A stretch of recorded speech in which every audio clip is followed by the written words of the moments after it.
ஹரி கோவிந்த கோகுல நந்தன கோவிந்த கோவிந்த கிரி கோவிந்த ஸ்ரீ வெங்கடேஷ கோவிந்த. இன்றைக்கு திருநறையூர் கோவில் குறித்து பேசுற பாடல்கள். ஆறாம் பத்துல 4ஆம் திருமொழி. இந்த திருநறையூர்ங்கிற ஊர் நமக்கு திருநறையூர் கோவில், ஆனா அந்த ஊருடைய பெயரே கோவில்னு இருக்கும். ஒரு கொஞ்சம் வித்தியாசமா இருக்கும். வழக்கமா ஊர் பேரு ஊர் அப்படின்னு முடியும். இப்போ வாசுதேவநல்லூர் அப்படி ஊர் பேரா அது முடியும். எல்லாமே ஊர்னு முடியும். ஆனா இங்க கொஞ்சம் வித்தியாசமா இருக்கும். ஊர் பேரு நாச்சியார் கோயில். அந்த கோயில் பேர் திருநறையூர் திருத்தலம், திருநறையூர் கோயில். அப்ப அந்த நாச்சியார் கோவில்ங்கிறது தான் நம்ம திருநறையூர் என்று சொல்லப்படுகிற தலம். இப்ப நாச்சியார் கோவில் நம்ம எல்லாருக்கும் தெரிஞ்சதுதான், கும்பகோணம் டு குடவாசல் ரூட்டு. இந்த நாச்சியார் கோவில்ல இருக்கிற பெருமாள் தான் ஸ்ரீனிவாச பெருமாள் என்று சொல்லப்படுகிற அந்த திருநறையூர் நம்பி. அவரை குறித்த பாடல்கள் தான் நிறைய பாடியிருக்கார். 100 பாடல்கள் அவரை குறித்து. தாயார் வஞ்சுளவல்லின்னு சொல்லப்படுகிறவள் பெயர்ல அமைந்திருக்கிறாள். இந்த வஞ்சுளவல்லினா 2-3 பெயர் இருக்கு. அதுக்கு காரணம், அதாவது வஞ்சுளம்னா இந்த மரம் பேர் என்ன, மகிழம்பூ மரம்னு ஒரு குரூப் சொல்றாங்க. ஆனா நமக்கு வஞ்சுளம் என்பது வேங்கை அல்லது அசோக மரம் என்றுதான் சொல்லப்படுகிறது. அவ அந்த இடத்துல அசோக மரம் இருந்திருக்க வாய்ப்பு இருக்கு, வேங்கை மரம் இருந்திருக்கவும் வாய்ப்பு இருக்கு. சோ அந்த மரத்தின் அடியில் அவள் பிறந்தவளாக, அவதரித்தவளாக சொல்லப்படுகிறது. வஞ்சி கொடிங்கிற பொருளும் உண்டு. அவள் அழகை குறித்து அப்படி சொல்லியிருக்கலாம். மேதாவிங்கிற முனிவருக்கு மகளாக பிறந்து அந்த தலத்துல அவ வளர்றா.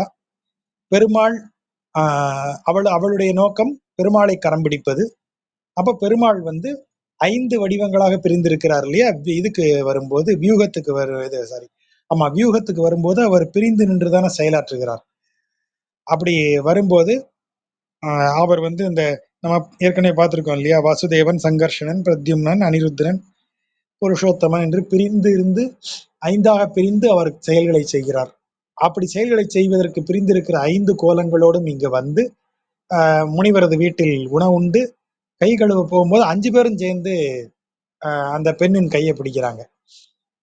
முனிவர் கோவப்பட்டுறாரு, என்ன விளையாட்டு பண்றீங்க அப்படின்னு சொல்லி கோவப்பட்ட உடனே 5 பேரும் ஒன்றாகி மகாவிஷ்ணுவாக அவருக்கு காட்சி தராங்க. அப்படி தாயாரை ஏன் கைப்பிடித்த கோலத்துல இருக்கிற இடம் தான் நாச்சியார் கோயில். அங்க முதல் மரியாதை நாச்சியாருக்கு தான். ஆகவேதான் அது நாச்சியார் கோயில் என்றே சொல்லப்படுகிறது. நாச்சியார் கோயில் இன்றைய காலத்துல 2 விஷயத்துக்கு பிரபலம்.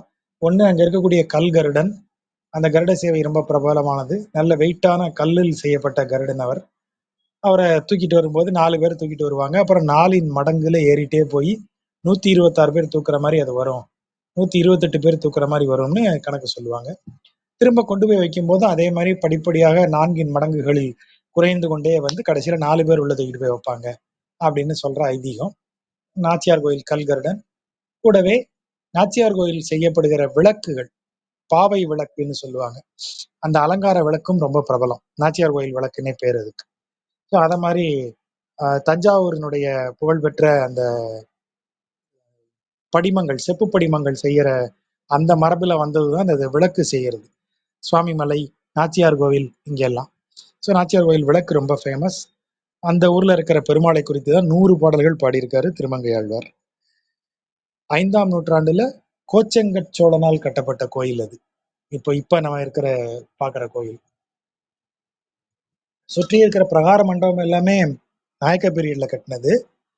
மூலஸ்தானம், அதை சுற்றி இருக்கிற இடமும் கோச்செங்கட் சோழனால் கட்டப்பட்டது.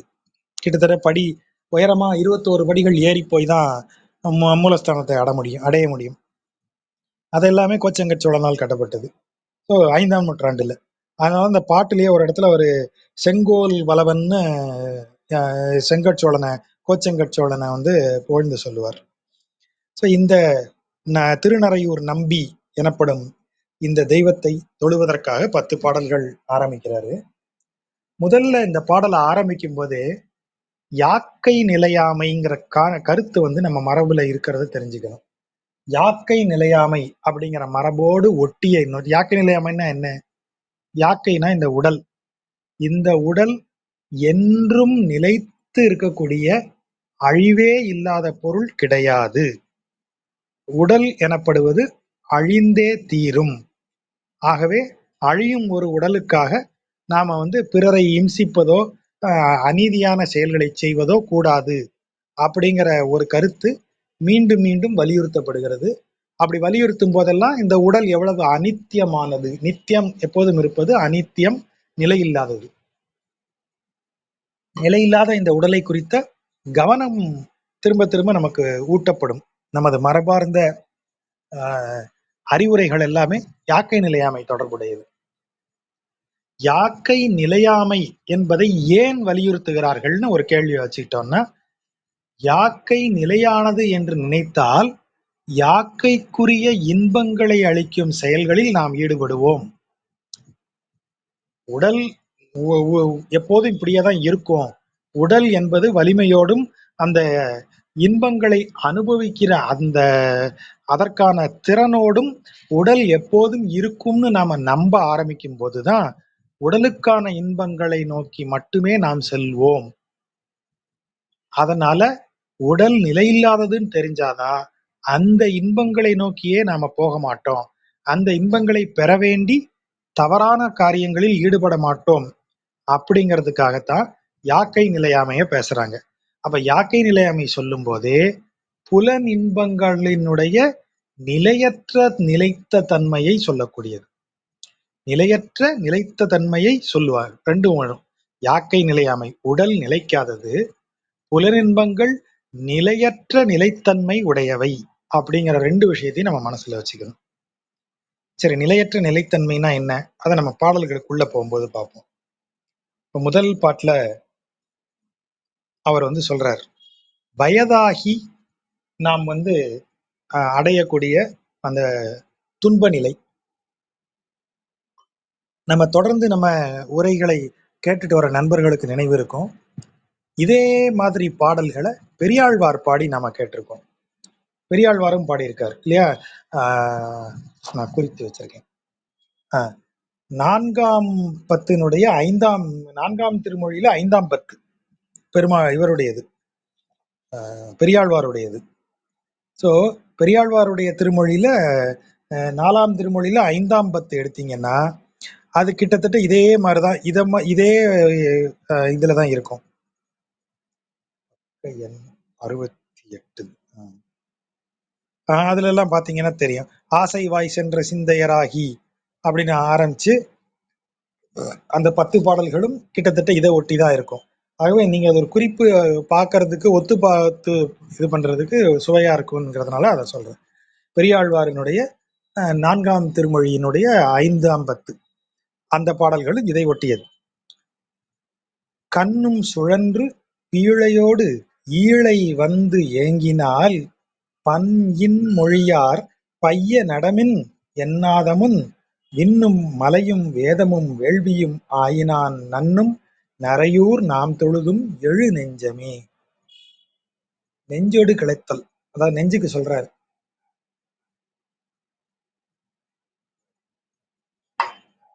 எழு நெஞ்சமே, நெஞ்சத்தை எழுப்புறாரு. எழு அப்படின்னா ஏதோ ஒன்றுல விழுந்து கிடந்தாதான் எழுன்னு சொல்லணும்.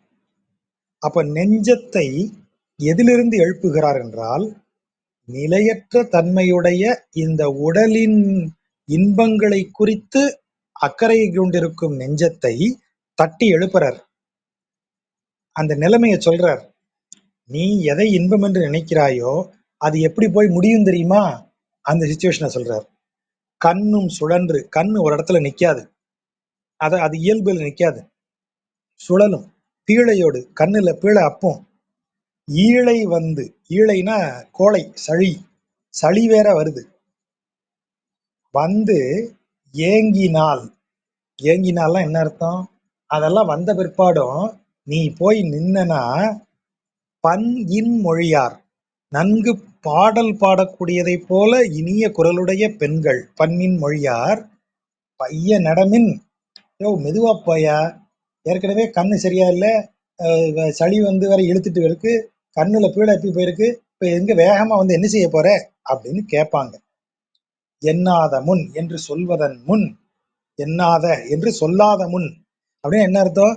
வயோதிகத்தால் தளர்ந்து கண்கள் இடுங்கி பார்வை சரியாக நில்லாது சளி தொல்லை அதிகமாகி நீங்க வந்து ஒரு உடலினுடைய உறுதியெல்லாம் குலைந்து போன பிறகும் எதுக்கு பெண்கள் அப்படி சொல்றாங்க? எல்லா கிழவர்களையும் பார்த்து பெண்கள் இந்த வார்த்தையை சொல்றாங்களா?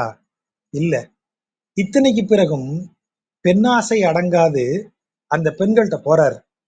அப்படி போறவரை பார்த்து பெண்கள் சொல்லுவாங்க, யோ மெல்ல நடையா, நீ நடக்கிறதுக்கே உனக்கு முடியல, இங்க வந்து என்ன செய்ய போற நீ அப்படின்னு கேவலமா பேசுவாங்க. அப்படி சொல்றதுக்கு முன்னாடியே, அப்படி அவமானப்படுவதற்கு முன்பாகவே விண்ணும் மலையும் வேதமும் வேள்வியும் ஆயினான். இந்த விண்ணாகவும் இந்த மலையாகவும் வேதமும் வேள்வியும். இப்போ இதனுடைய பொருள் என்ன? விண் மலை இரண்டும், விண் என்பது பறந்து இருப்பது, எல்லையற்று இருப்பது. நீங்க கண்ணால பார்த்து எல்லை வகுத்துற முடியுமா வானத்திற்கு? வானம் முழுமையும் நீங்க போய் மொட்டை மாடியில மல்லாக்கப்படுத்து வானத்தை பார்த்தா கூட முழு வானமும் கண்ணுக்குள்ள அடங்கிருமா? அடங்காது. அப்போ அதை போல் நமது அனுமானத்திற்கும் நமது மனதிற்கும் அகப்படாத விரிந்த பிரம்மாண்டம் இறைவன். அதே நேரம் மலையும், விண்ண சொன்னேன், ஏன் மலைய சொன்ன? மலை நம் கண் முன்னாடி நிலைத்து நிற்பது. சார் இந்த மலை கொஞ்சம் உயரம் கம்மியா இருந்துச்சு, கடந்த 5 வருஷத்துல வளர்ந்துருக்குன்னு சொல்ல முடியுமா? மலை நிலைத்து நிற்கும். கொஞ்சம் மலையை தள்ளி வைக்க முயற்சி பண்ணிக்கிட்டு இருக்கோம் சார், அப்படி செய்ய முடியுமா? மலை நிலைத்து நிற்பது. அப்ப இறைவன் பறந்து விரிந்த எல்லையற்ற தன்மையும் எப்போதும் நிலைத்திருக்கும் தன்மையும் உடையவன். ஆகவே விண்ணும் மலையும் வேதமும் வேள்வியும். வேதம் என்பது என்ன? சொல். வேதம்ங்கிறது சொல் தான். வெறுமன சொல் அப்படின்னு வந்துட்டாலே வேதத்தை குறிக்கக்கூடியது. அப்போ வேதம் என்பதன் வழியாகத்தான் படைப்பு உருவாகி வருதுன்னு சொல்றாங்க. அப்ப படைப்பிற்கு முன் வேதம் எங்கே இருந்தது? பிரம்மன் நாவில் இருந்தது. பிரம்மன் எங்க இருந்தான்?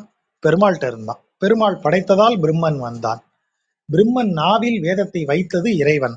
அப்போ ஒரு சூக்ஷ்ம பொருளாக இருப்பதுதான் வேதம்.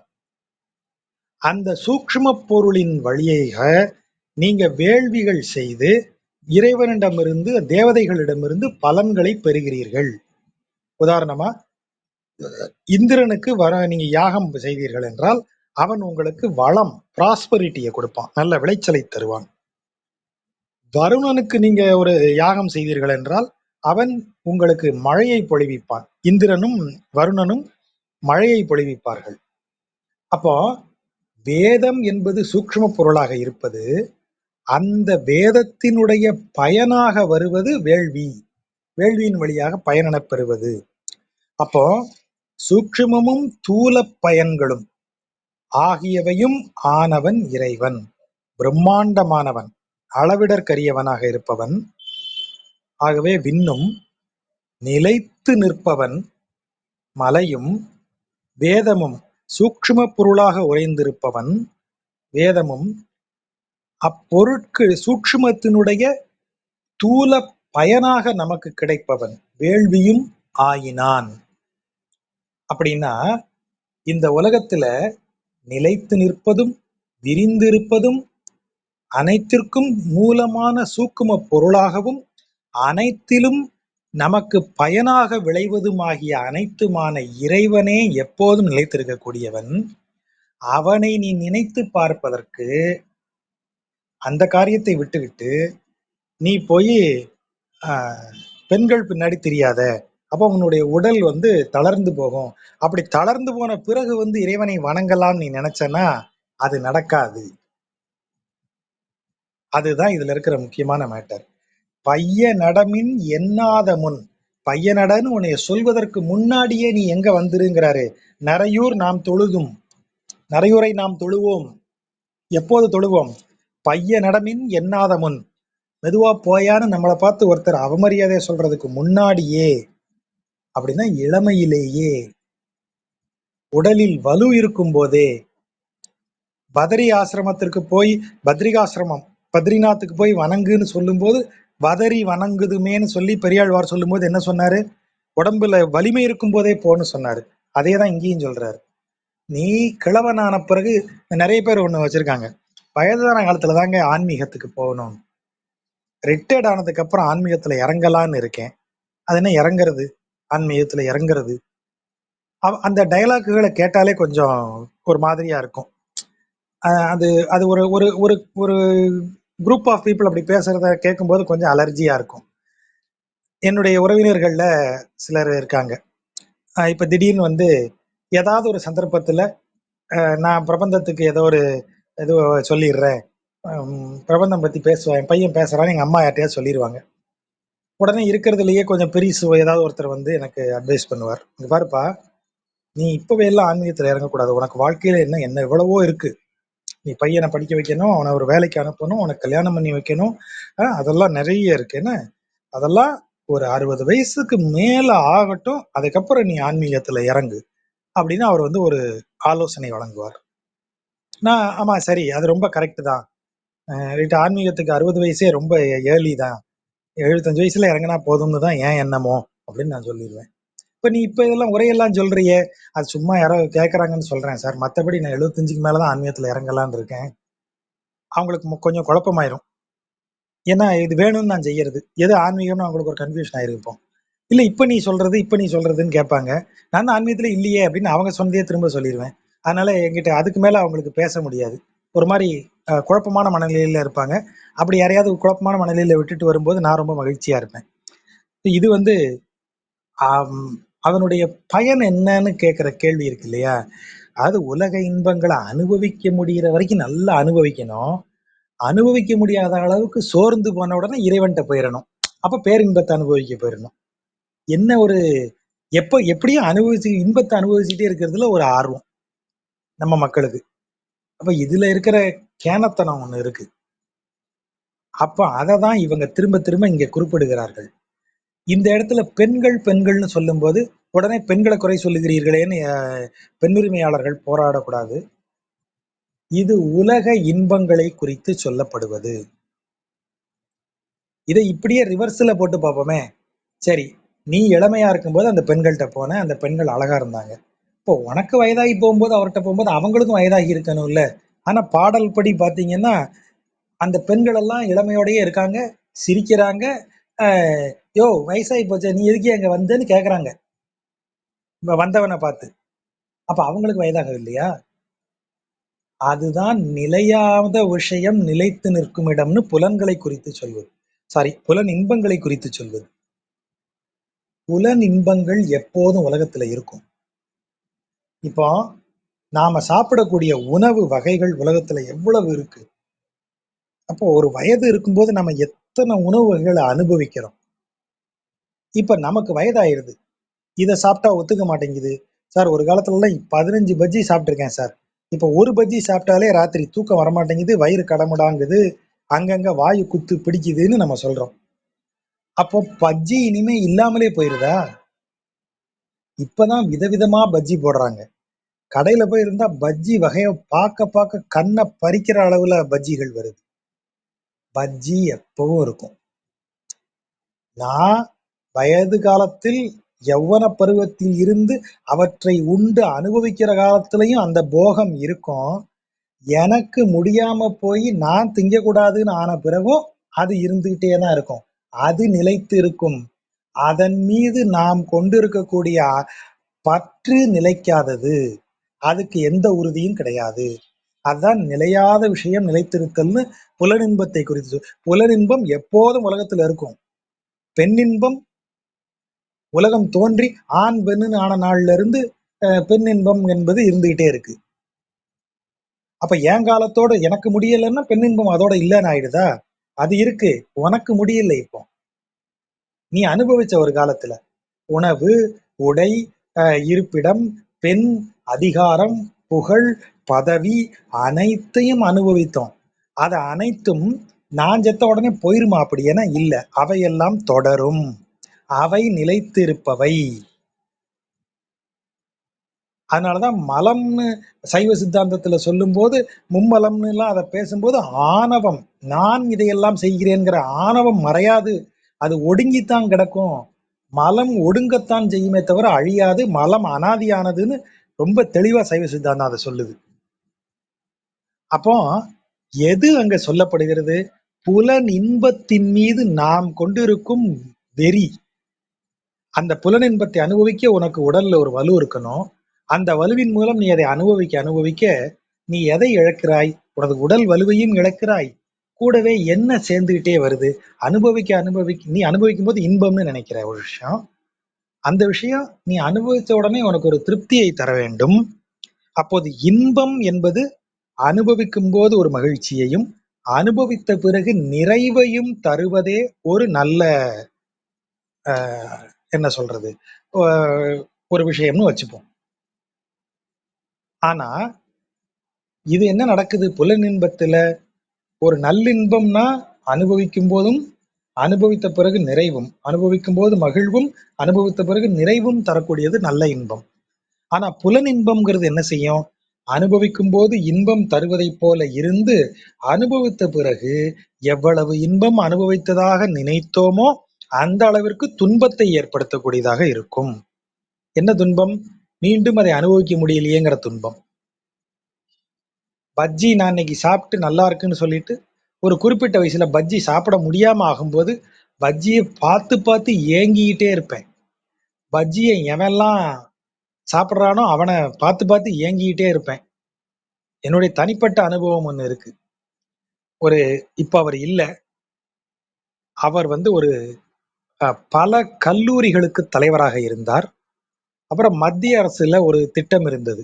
நிறைய மத்திய அரசனுடைய நிலத்தை நீங்க எடுத்துக்கிட்டு அதை குத்தகை மாதிரி எடுத்து அதுல நீங்க விவசாயம் பண்ணி ஒரு ப்ராஜெக்டா அதை பண்ணலாம்.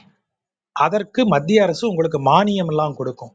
இவர் வந்து அதை ஒரு ஐடியாவை பின்பற்றி தமிழ்நாடு முழுவதும் ஏக்கர் கணக்கில் நிலங்களை குவித்து போட்டு விவசாயம் பண்ணவர். கோயம்புத்தூர் பக்கம்.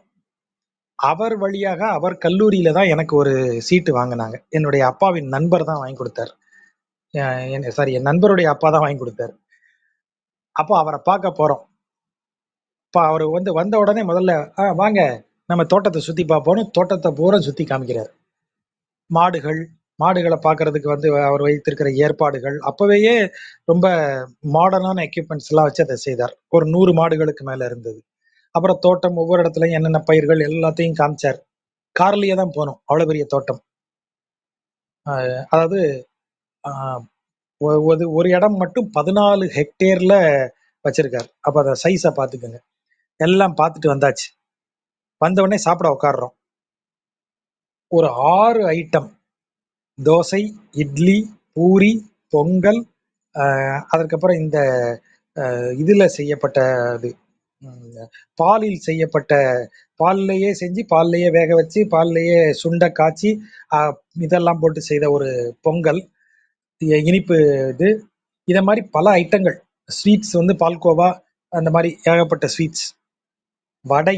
வடையில மட்டும் 3 வடை, கீரை வடை, அப்புறம் உளுந்த வடை, அப்புறம் பருப்பு வடை, இப்படி சாம்பார், 4 வகை சட்னி, 2 சாம்பார், அந்த மாதிரிலாம் இந்த கும்பகோணம் கடப்பான்னு சொல்லுவாங்களே அது ஒண்ணு, சாம்பார் ஒண்ணு, எல்லாம் போட்டு இது போட்டுங்க. இது நம்ம தோட்டத்துல விளைஞ்சது, இது நம்ம இதுல விளைஞ்சது.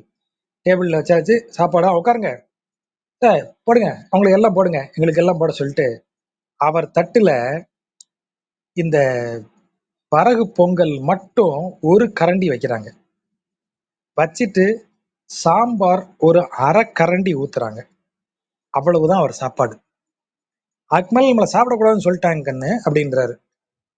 ஆனா அவருக்கு ரொம்ப குஷி என்னன்னா, அது அவர் ரொம்ப விரும்புறது என்னன்னா, இத்தனை ஐட்டம் அவருக்கு செஞ்சு வச்சா ஆகணும். அவர் சாப்பிட போறது அவ்வளவுதான். ஆனா இத்தனையும் செஞ்சு வச்சு யாராவது வராங்கன்னா அவங்கள உட்கார வச்சு அவங்க சாப்பிட வச்சு அவர் பார்த்துக்கிட்டே இருப்பார். அவர் அப்படி தர்ம பிரபு எல்லாம் கிடையாது. தான் சாப்பிட முடியல, ஆனா எதிர யாரோ ஒருத்தர் சாப்பிடுறத பார்த்து அவருக்கு ஒரு நிறைவா இல்ல பதட்டமான்னு தெரியாது. சாப்பிடு. அவர் கையால எடுத்து போடுறாரு. சாப்பிடு தம்பி, இன்னும் சாப்பிடு. தம்பி எல்லாம் வளர்ற வயசு, சாப்பிடணும், சாப்பிடணும் அப்படின்னு. திணறிட்டோம். சாப்பிடவே முடியல அவர் பரிமாறுறதுக்கு. நான்லாம் எவ்வளவு சாப்பிடுவேன் தெரியுமா? நான்லாம் எத்தனை சாப்பிடுவேன் தெரியுமா? இந்தா வடை. இந்தா அவன்ட்ட கேளுங்க. இவங்க அப்பா காலத்துல இருந்து நம்ம வீட்ல இருக்கான். எவ்வளோடா போடுவ? ஐயா 10, 15 வடை சாப்பிடுவீங்க ஐயா. அவர் சொல்றாரு. சமையல் பண்றவரு. வடையெல்லாம் தனியா சாப்பிடுவேன். இட்லிலாம் எத்தனை இட்லி சாப்பிடுவேன். அப்படி சொல்லிட்டே இருக்காரு. நான் இந்த பாடல்களை வாசிக்கும் போது எனக்கு அவர் நினைவு தான் வந்தது. உண்ணும் பொருள், ஒரு அனுபவிக்கும் பொருள், அனுபவிக்கும் போது இன்பத்திற்கு பிறகு ஒரு நிறைவை கொடுக்கவில்லை என்றால் அது சிற்றின்பம். அனுபவிக்கும் பொழுது ஒரு மகிழ்வையும், அனுபவித்த பிறகு போதும் என்று கடந்து செல்லும் திருப்தியையும் தரக்கூடியது எதுவோ அதுவே பேரின்பம்.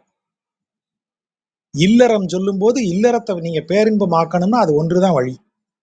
அதை உணர்ந்து, அதை அனுபவித்து, அதை நீங்கள் தாண்டி செல்ல வேண்டும். வைணவம் அதை எப்போதும் சொல்லும்.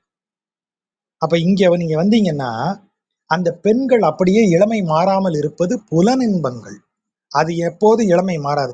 நீ போ, அடுத்தவனை நாங்க பிடிச்சுக்கிட்டோம், அவன் கொஞ்ச நாள் கழிச்சு இதே மாதிரி ஏங்கிட்டு நிற்பான். அப்ப நாங்க அதுக்கு அடுத்து வர்றவங்களை பிடிச்சி வச்சு மயக்கிக்கிட்டு இருப்போம். இதுதான் புலனின்பங்கள் செய்வது. ஆகவேதான் அதை பரத்தையர் செயலோடு அதை ஒப்பிட்டு பாடிக்கிட்டே இருக்காங்க. கொங்கு உன் குழலார் கூடியிருந்து சிரித்து நீர் இங்கு என் இருமி எம்பால் வந்தது என்று இகழாத முன். அந்த வார்த்தைக்கு என்ன பொருள்? கொங்கு உன், கொங்குனா தேன் அர்த்தம். தேன் உண்ணப்படும் குழலை உடையவர்கள். அப்ப என்ன, அவங்க தலைமுடியில இருந்து தேன் வடியுதா? அவங்க தலையில வைத்திருக்கிற பூவிலிருந்து தேன் வருகிறது. அந்த தேனை உண்ணுவதற்கு வண்டுகள் சுற்றி வருகின்றன.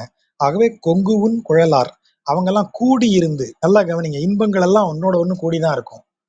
கூடியிருந்து சிரித்து, நக்கலா கேலி பேசி சிரிக்குது. என்ன சொல்லி சிரிக்குது? நீர் இங்கு என் இருமி அம்பால் வந்தது.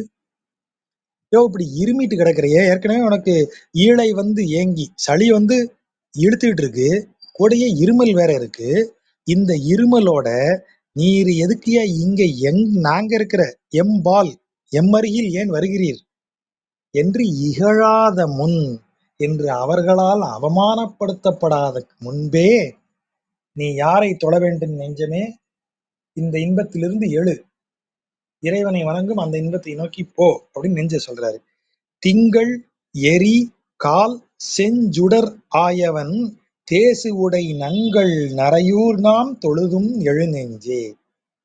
திங்கள் நிலவானவன், எரி அக்னி நெருப்பானவன், கால் காற்றானவன், செஞ்சுடர் ஆயவன், செஞ்சுடர் என்பது சூரியன், இத்தனையுமாக ஆனவன், அவன் இருக்கும் பெருமையால் தேசு உடை நங்கள் நரையூர்.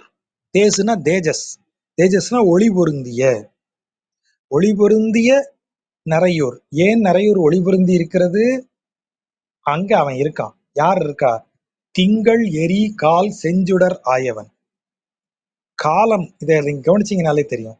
திங்கள் நிலா, செஞ்சுடர் சூரியன். நிலவும் சூரியனும் காலத்தை எப்போதும் குறிப்பதற்கு பயன்படுத்தப்படுவது. இரவும் பகலுமானது. எரி கால், காற்றும் நெருப்பும் என ஆனவன். காற்றும் நெருப்பும் என்பது என்ன? ஒன்றுக்கொன்று காம்ப்ளிமெண்ட் பண்ணிக்கும் காற்றும் நெருப்பும். காற்றினால் நெருப்பு பரவக்கூடியது. அப்போ இறைவன் எப்படிப்பட்டவன்? இந்த பூமியின் மீது அவனுடைய அருள் எப்போதும் இருக்கும். அவன் பார்த்துக்கிட்டே இருக்கான் அந்த பூமியை. பகல்ல சூரியனாக பார்த்தா, ராத்திரி நிலாவாக பார்ப்பான். அவனுடைய பார்வை, அவனுடைய வீச்சு இந்த பூமியில இல்லாத இடம் இல்லை. இல்ல சார், நாங்க ரெண்டுக்கும் வராம இப்ப எங்கேயா போய் பதுங்குவோம் சார். ஒளி எங்கெல்லாம் நெருப்பு இருக்கிறதோ அங்க அவன் இருப்பான். நெருப்பு என்பது இந்த இடத்துல அவனுடைய பிரசன்ஸை குறிக்கிறது. கால் காற்று, காற்று அவன் காற்று இருக்கிற இடம். நீ பொந்துக்குள்ள போ, புதருக்குள்ள போ, அங்க காற்று நிறைந்திருக்கே. அப்ப எங்கும் இறைவன் வியாபித்து இருக்கிறான், அனைத்தையும் பார்த்து கொண்டிருக்கிறான், அனைத்திலும் நிரம்பி இருக்கிறான், ஒளியென விளங்குகிறான். அப்படிப்பட்ட இறைவனை அவன் இருப்பதால் தேசுவுடை நங்கள் நரையூர். நங்கள்னா நம்முடையன்னு அர்த்தம். நம்முடைய நரையூர் அவன் இருப்பதால் ஒளி பெற்று விளங்குகிறது. அவனை நாம் தொழ வேண்டும். ஆகவே என் நெஞ்சமே, இந்த சிற்றின்ப சேற்றிலிருந்து எழுந்து வான்னு நெஞ்ச கூப்பிடுறாரு. கொங்கு ஆர் குழலார் கூடியிருந்து சிரித்து எம்மை எம் கோலம் ஐயா என் இனி காண்பது எண்ணாத முன். அது இவங்க கோலம் அழகா பயங்கரமா அலங்காரங்கள்லாம் பண்ணிட்டு உட்கார்ந்துருக்காங்க. அப்ப இந்த அலங்காரத்தில் கவரப்பட்டு இளைஞர்கள் வர வேண்டும். இந்த கிழவன் பழைய ஆசையில அந்த கொங்கு ஆர் குழலார், அந்த தேன் மிக்க மலர்களை சூடிய குழலுடைய பெண்களை நோக்கி இவர் போறாரு. அப்ப அவங்க கூடியிருந்து சிரிக்கிறாங்க இவரை பார்த்து. எம்மை எம் கோலம் ஐயா என் இனி காண்பது. ஐயா, நாங்க இவ்வளவு அழகா சிங்காரிச்சுட்டு உட்காந்துருந்தா அந்த கழட்டு போயல உனக்காகவா உட்காந்துருக்கோம் நாங்க? எங்களை இனிமே பார்த்து நீ என்னையா செய்ய போற? வெறுமனை பார்க்க தானே போற, பார்த்து என்ன செய்ய போற அப்படின்னு இகழ்வார்கள். எண்ணாத முன் என்று இகழாத முன்னரே நீ எங்க வந்துரு. செங்கோல் வலவன், செங்கோலை ஏந்தி இருப்பதில் வல்லவன் அப்படி என்றால் என்ன அர்த்தம்? நீதி நெறியை நாட்டுவதில் வல்லவன். செங்கோல் என்பது நீதி நெறியை குறிப்பது. செங்கோல் வலுவாத்தன்மை உடையவன், நீதி நெறி மாறாதவன். அப்ப வல்லவன் என்றால் நீதி நெறி மாறாமல் செங்கோல் செலுத்தக்கூடிய திறனுடையவன் அர்த்தம். இப்ப செங்கோல் வலவன் கோச்செங்கச்சோழனை சொல்றார். கோச்செங்கச்சோழன் செங்கோல் வலவன், நீதி நெறி மாறாமல் ஆட்சி செய்யக்கூடியவன். அவன் வந்து தாழ்வணிந்து ஏத்தி திகழும் ஊர். அப்படிப்பட்ட நீதிநெறி வழுவாது ஆட்சி செய்யும் மன்னன் வந்து வணங்கி, திருவடிகளை வணங்கி பணிந்து புகழும் இறைவனாகிய நம் கோன், நமது தலைவன் திகழும் ஊர் நரையூர் நாம் தொழுதும் எழு நெஞ்சமே. நீதிநெறி நழுவாமல் நீதிநெறி வழுவாமல் ஆட்சி செய்யும் சோழ மன்னனே வந்து பணியும் திருவடிகளை உடைய நம்முடைய கோன், நம்முடைய அரசன். அரசனே வணங்கும் அரசன் எங்க இருக்கான்? நம்முடைய திருநறையூரில் இருக்கிறான். அவனை போய் நாம் பணிவோம். இப்படி பெண்கள்கிட்ட வந்து என் கோலம், எங்க கோலத்தை பார்க்க நீ வந்தியா அப்படின்னு நக்கல் அடிக்கிறதுக்கு முன்னாடி நீ அங்க போயிருந்திரு அப்படின்னு சொல்றது. கொம்பும் அறவும் வள்ளியும் வென்ற நுண் ஏர் இடை வம்பு உன் குழலார் வாசல் அடைத்து இகழாத முன். ஒவ்வொரு ஸ்டெப்பா ஏறி வருதா. முதல் பாட்டுல பைய நடமின் எண்ணாத முன் அப்படின்னு சொன்னார். என்ன அர்த்தம்? உள்ள இழைப்பு, சளி தொல்லை, கண்ணு வேற இடுங்கி பூள புரிஞ்சு இருக்குது.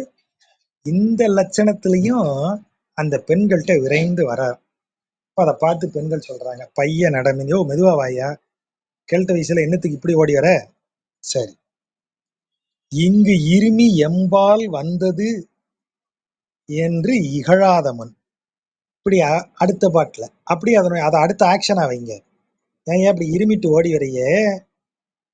ஓடி வந்தா மூச்சு வாங்கி இருமலே வருது. இப்ப என்னத்துக்கு எங்கள்கிட்ட இப்படி நீ ஓடி வர? மூணாவது பாட்டுக்கு வாங்க.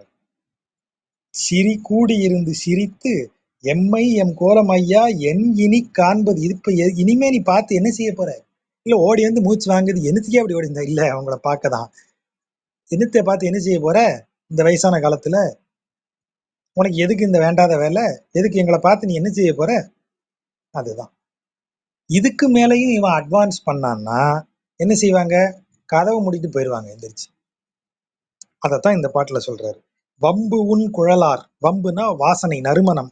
நறுமணம் உன் குழலார், நறுமணம் பூசப்பட்ட கூந்தலை உடையவர்கள். வாசனை எண்ணெய்களை பூசி கூந்தலை மனமா வச்சிருக்காங்க அந்த பெண்கள். வாசல் அடைத்து இகழா முன். வாசலை மூடி கழட்டு போய் எப்ப இவங்க நிக்கிறான் பாரு, அறிவில்லை, இத்தனை வயசுல இப்படி அலையறானேன்னு அவமரியாதையாக பேசுவதற்கு முன். எப்படிப்பட்ட பெண்கள் அவங்க? கொம்பும் அரவமும். கொம்புனா இரண்டு பொருள் இருக்கு. ஒன்று மூங்கில், இன்னொன்று வஞ்சி கொடி. இந்த இடத்துல வஞ்சி கொடி தான் பொருத்தமானது. ஏன்னா வளைந்த இடை. வஞ்சி கொடி எப்படி வளைந்து வளைந்து இப்படி மரத்து மேல ஏறுமோ, அந்த வளைவு போல அவர்களது இடை பக்கம் அப்படி வளைஞ்சி ஒரு கர்வ் விழுந்திருக்கு, ஒரு வளைவு, அப்படி இடுப்பின் வளைவு. அரவம், அரவம்னா பாம்பு. பாம்பு போகும்போது எப்படி வளைஞ்சு வளைஞ்சு போகுது, அப்படி ஒரு வளைவு இருக்கா, ஒரு எஸ் மாதிரி ஒரு வளைவு. அத மாதிரிதானே கொடியும் அப்படி படர்ந்து ஏறும். அத மாதிரி வளைவு அந்த பெண்ணுடைய இடுப்பு. வள்ளி, வள்ளினாலும் கொடிதான். மலர் கொடிகள் அதான் வள்ளி. பெரும்பாலும் மலர் கொடிகளை வள்ளி என்று சொல்வது. கொம்புன்னு சொன்னா இந்த இடத்துல மூங்கில்ங்கிற பொருளும் எடுக்கலாம். மூங்கில் வளைந்த மூங்கில், இப்படி ஏறி இப்படி வளைஞ்சு வந்திருக்கிற மூங்கில். இவற்றை போல இவற்றையெல்லாம், இதெல்லாம் என்னையா வளைவு அப்படின்னு இதையெல்லாம் தோற்கடிக்கக்கூடிய நுண் ஏர் இடை, மிக நுட்பமான அழகிய இடுப்பு உடைய பெண்கள் அவங்க. இந்த அழகுல மயங்கி முதல் வரி பூரா அவங்களுடைய அழகை சொல்றாரு. அடுத்தது அவங்க பேசக்கூடிய இகழ்வை சொல்றாரு. மூணாவது இதுல இருந்து தப்பிக்கிறதுக்கு நீங்க வான்னு கூப்பிடுறாரு.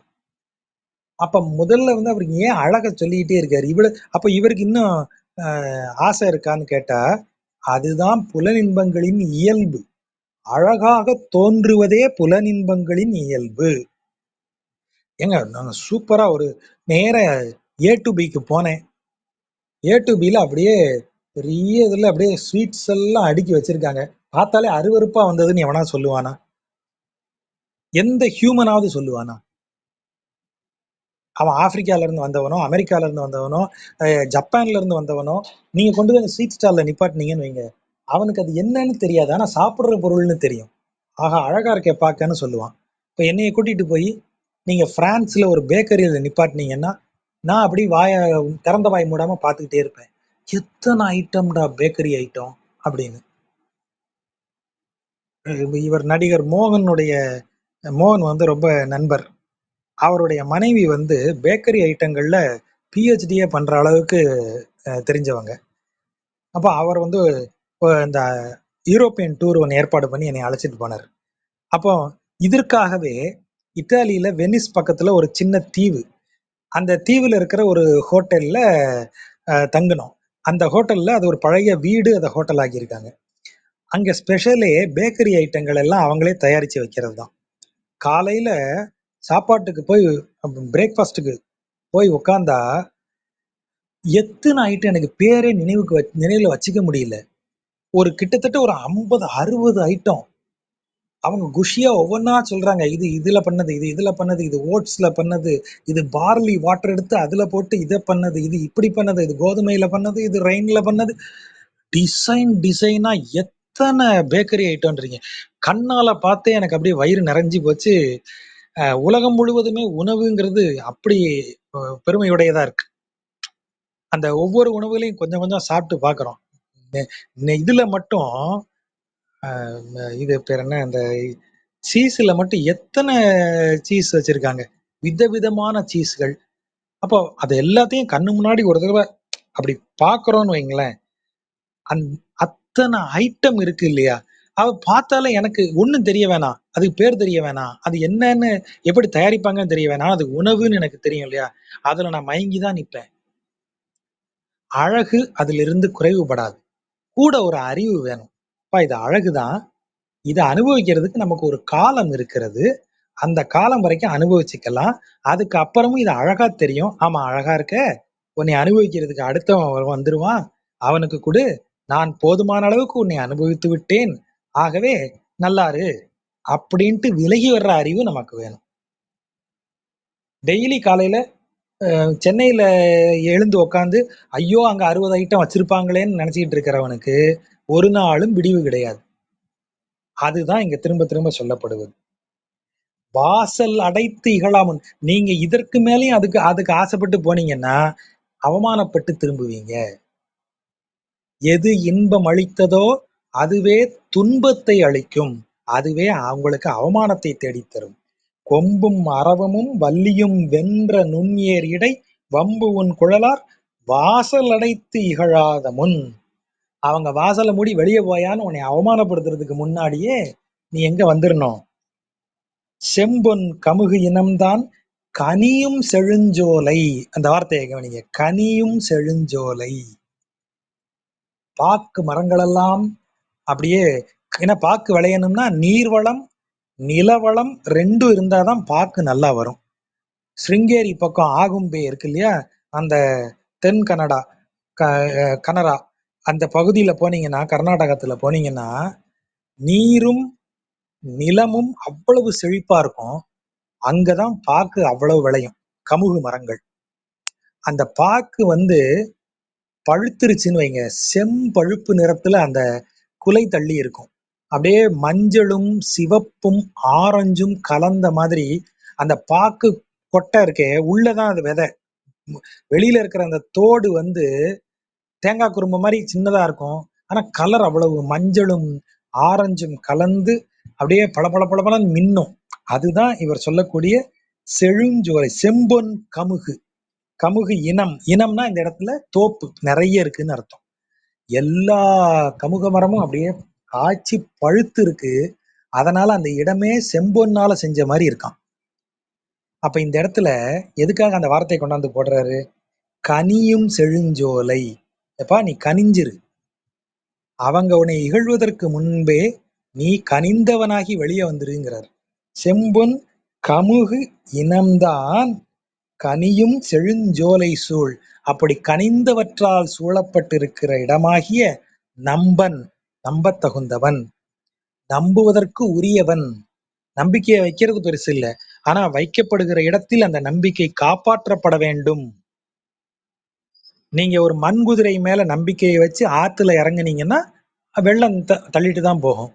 அப்ப நம்பிக்கை எதன் மேல் வைக்கிறீர்களோ அந்த அந்த பொருள், அந்த விஷயம் உங்கள் நம்பிக்கைக்கு ஏற்புடையதாக, உங்கள் நம்பிக்கையை உறுதிப்படுத்துவதாக அமைய வேண்டும். ஆகவேதான் நம்பன் அப்படின்னு இறைவனை நோக்கி ஏன் சொல்றோம்னா, நீங்க எந்த நம்பிக்கை வச்சாலும் அதை ஏற்றிருக்கக்கூடியவன், அதற்கு பொருத்தமானவன் இறைவன். நம்பன் நரையூர் நாம் தொழுதும் எழு நெஞ்சமே. இன்றைக்கு எதேச்சியா ஒரு கதை, ஒரு விஷயம் வாசிக்கிறேன். நம்புதல்னா என்ன? எப்படி நம்பினாலும் இறைவன் அருள் புரிவான். ஒருத்தன் வந்து ரொம்ப நாளா ஒரு விக்கிரகத்தை வச்சு பூஜை பண்றான். அதுக்கு மலர்களை சாத்தி தூபங்கள் காட்டி அதற்கு உணவுகள்லாம் நைவேத்தியம் பண்ணி அப்படி வணங்குறான். அந்த தெய்வம் அவனுக்கு அவன் கேட்டதை கொடுக்கல. அவனுக்கு கோவம் வந்துருது. என்ன செய்யறான்? அந்த விக்கிரகத்தை எடுத்து தள்ளி ஒரு பரன் மேல வச்சுட்டு புதிய விக்கிரகத்தை வைக்கிறான். திடீர்னு பூஜை பண்ண உட்காரும்போது அவனுக்கு ஒரு நினைப்பு வருது. இந்த தூபம்லாம் காட்டினோம்னா இந்த வாசனையை அந்த விக்கிரகமும் நுகர்ந்துரும். எந்திரிச்சு போய் இதுக்கு சாப்பாடு வச்சோன்னா அதுவும் சாப்பிட்டுரும். அதனுடைய மூக்கையும் அதனுடைய வாயையும் நல்லா ஒரு துணியால கட்டுறான்.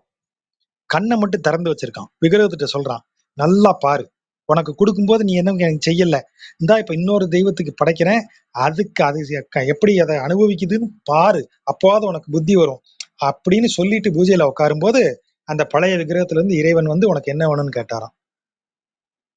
என்னைய இத்தனை நாளா வரலையே, நிஜமாவே நீ நம்புனல்ல, நான் உயிருள்ள ஒரு வஸ்து, நான் இனி இந்த வாசனையை நுகர்வேன், இந்த உணவை உண்ண ஆசைப்படுவேன், இந்த வாயால் உண்பேன்லாம் நம்பி நீ செய்த பாத்தியா என்னைய, அந்த நம்பிக்கைக்கு தான் நான் வெளியில வந்தேன்றாராம்.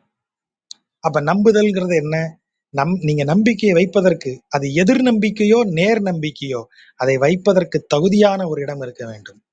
நாத்திகம் பேசுறவனையும் அவன் தான் காப்பாத்துறான். நாத்திகத்தை வேற எதன் மேல நீங்க நிலைநிறுத்துவீங்க? நாத்திகத்தை நிலைநிறுத்துவதற்கும் இறைவன் வேண்டும். இறைவன் இல்லைன்னு இங்க எங்க இருந்து நாத்திகம் உங்களுக்கு வரும்? இறைவன் சொல்லிட்டு தான் இல்லைன்னு சொல்லணும். அப்போ நம்பன்கிற வார்த்தைக்கு பொருளே அதுதான். உங்க நம்பிக்கை நேரோ எதிரோ அதை நிற்பதற்கு ஒரு இடமாக விளங்குபவன் இறைவன். அதனாலதான் இந்த வார்த்தை நம்பன் நரையூர் நாம் தொழுதும் எழு நெஞ்சமே. விலங்கும் கயலும் வேலும் ஒன் காவியும் வென்ற கண். இவர்களது கண் பார்வையை சொல்றாரு, இந்த பெண்களுடைய கண். விலங்கு இந்த இடத்துல மானை குறிப்பது. மான் போல பார்வை கொண்டவராகவும், கயல் கயல் மீன்கள் போல் விழிகளை கொண்டவராகவும், வேலும் வேல் போல் நன்கு கூரிய கண்களை உடையவர்களாகவும், ஒன் காவி, காவினா செங்கழு நீர் பூன்னு அர்த்தம். ஒன்னுனா ஒளி வீசும் அழகிய, ஒன் காவி அப்படியே அழகிய செங்கழு நீர் பூ போலவும், அதாவது அவற்றையெல்லாம் வென்ற அழகுடைய கண்களை உடைய பெண்கள் சலம் கொண்ட சொல்லார். கண் அழகா இருக்கு. எதை விட அழகா இருக்கு? மானின் பார்வையை விட அழகு கொண்டு, கயல் மீன்களை விட அழகு கொண்டு, வேலை விட அழகு கொண்டு, கூர்மை கொண்டு, ஒளிவிடும் செங்கழு நீர் பூக்களை விட அழகு கொண்டு விளங்கக்கூடிய கண்களாக இருந்தாலும் பேச்சு எப்படி இருக்கு, சொல் எப்படி இருக்கு, சலம் கொண்ட சொல்லார். சலம்னா கபடுன்னு அர்த்தம். அந்த இடத்துல கபடம் உள்ள சொல்லுடையவர்கள் அவங்க. தாங்கள் சிரித்து இகழாத முன், நம்மளை பத்தி கபடம் பேசி சிரிச்சு அவமானப்படுத்துவதற்கு முன்பாகவே மலங்கும் வராலும் வாழையும் பாய் வயல் சூழ்தரு நலங்கொள் நரையூர் நாம் தொழுதும் எழுநெஞ்சமே. வயல்களால் சூழப்பெற்ற திருநறையூருக்கு வந்துரு. வயல்கள் எப்படிப்பட்டது? மலங்குனா விலாங்கு மீன், மூணுமே பெரிய மீன்கள். அப்ப நீர்வளம் எப்படி இருக்கும்னு பார்த்துக்கோங்க. வயல்ல குறைவாக நீர் இருந்தால் அதற்கு ஏத்த மாதிரி இந்த குட்டி குட்டி மீன் வகை நம்ம ஏற்கனவே பார்த்துருக்கோம் இல்லையா? அந்த இதெல்லாம் சொல்லும்போது பேர் மறந்துட்டேன். இந்த சிறிய சிறிய மீன்கள் ஒவ்வொன்றும் சொல்லுவோம். அதெல்லாம் அந்த மாதிரி மீன்கள் எல்லாம் இங்க வரல. மலங்குனா விலாங்கு மீன், வரால் நமக்கே தெரியும் விரால் மீன், வாழை நீள மீன், மூணுமே முழங்கையை விட நீண்ட உருவம் கொண்டவை. அப்படிப்பட்ட பெரிய மீன்கள் எல்லாம் பாயக்கூடிய வயல்கள் நிறைந்த நலம்கொள் நரையூர், நலம் திகழும் நரையூருக்கு அதில் இருக்கக்கூடிய இறைவனை நாம் தொழுவோம் எழுநெஞ்சேன்னு கூப்பிடுறாரு. இதுல 4 பார்வை சொன்னார் இல்லையா? அதனுடைய பொருளும் நம்ம பார்க்கணும். விலங்கு மான் போன்ற பார்வைனா பெண்களுடைய கண் பார்வையில அவங்க காமிக்கிற வித்தைகள் இதெல்லாம். மருட்சி, மான் பார்வை மருட்சியா எனக்கு ஒண்ணுமே தெரியாது, ஐயோ நானா அப்படிங்கிற மாதிரியான பாவனைகள் மிகுந்த பார்வை. கயல், கயல் மீன் எப்படி போகும் நீர்ல நம்ம ஏற்கனவே பார்த்திருக்கோம். சட்டு சட்டுன்னு வெட்டி வெட்டி பாயும். நீங்க தண்ணியில பார்த்துட்டே இருக்கும்போதே திடீர்னு உள்ளுக்குள்ள இருந்து ஒரு ஃபிளாஷ் அடிச்ச மாதிரி அதை இப்படி உடம்புனுடைய பக்கவாட்டு திருப்பம், லைட் அதுல போட்டு ரிஃப்ளெக்ட் ஆகும், அப்புறம் ஸ்ட்ரைட்டா போயிடும். அது முதுகுல பட்டா கருப்பா தான் தெரியும். அதை அப்படி சைடுல அப்படி திரும்பிச்சுன்னு வைங்க, பளிர்னு அந்த ஒளி இப்படி அடிக்கும். அப்படி வெட்டி வெட்டி போறது கயல் மீன். அத மாதிரி இவங்க கண் பார்வை வெட்டி வெட்டி திரும்பும். ஒருத்தரை பார்த்து அப்படி வெட்டி அப்படி திரும்பி டக்குன்னு ஒரு வெட்டு வெட்டி அப்படி திரும்பி, இதுதான் கயல் மீன் பார்வை. வேலும் கூர்மையான பார்வை. ஆளை குறி வச்சுட்டாங்கன்னா கரெக்டா பார்வை எவரிடத்தில் போய் தைக்க வேண்டுமோ அவரிடத்துல தைக்கும். 10 பேர் கூட்டத்துல இருந்தாலும் யாருக்கு கண்ணால மெசேஜ் சொல்லணுமோ அந்த ஆளுக்கு மட்டும் மெசேஜ் போய் சேர்ற மாதிரி ஒரு பார்வையை பெண்களால கொடுக்க முடியும். அதுதான் வேலும். ஒன் காவி, கவர்ச்சி. பூக்கள் டக்குன்னு நம்ம கவனத்தை கவர்ந்துருது இல்ல, எவ்வளவு அழகா இருக்குல்ல அப்படி நின்று இப்படி பாக்குறோம்ல, அந்த கவர்ச்சி. அந்த கவர்ச்சி, கூர்மை, அப்படி வெட்டி வெட்டி திரும்பக்கூடிய சாகசம், மான் போல ஒன்றுமறியாத மருட்சி பார்வை, இப்படி 4 விதங்களாகிய பார்வையையும் காண்பித்து சலம் கொண்ட சொல்லார். பேச்சில் கபடு மிக்கவர்கள், கண்ணே பேசும் இது எல்லாத்தையும். இப்படிப்பட்டவர்கள் அந்த இதை சொல்றார். மின்னேர் இடையார்.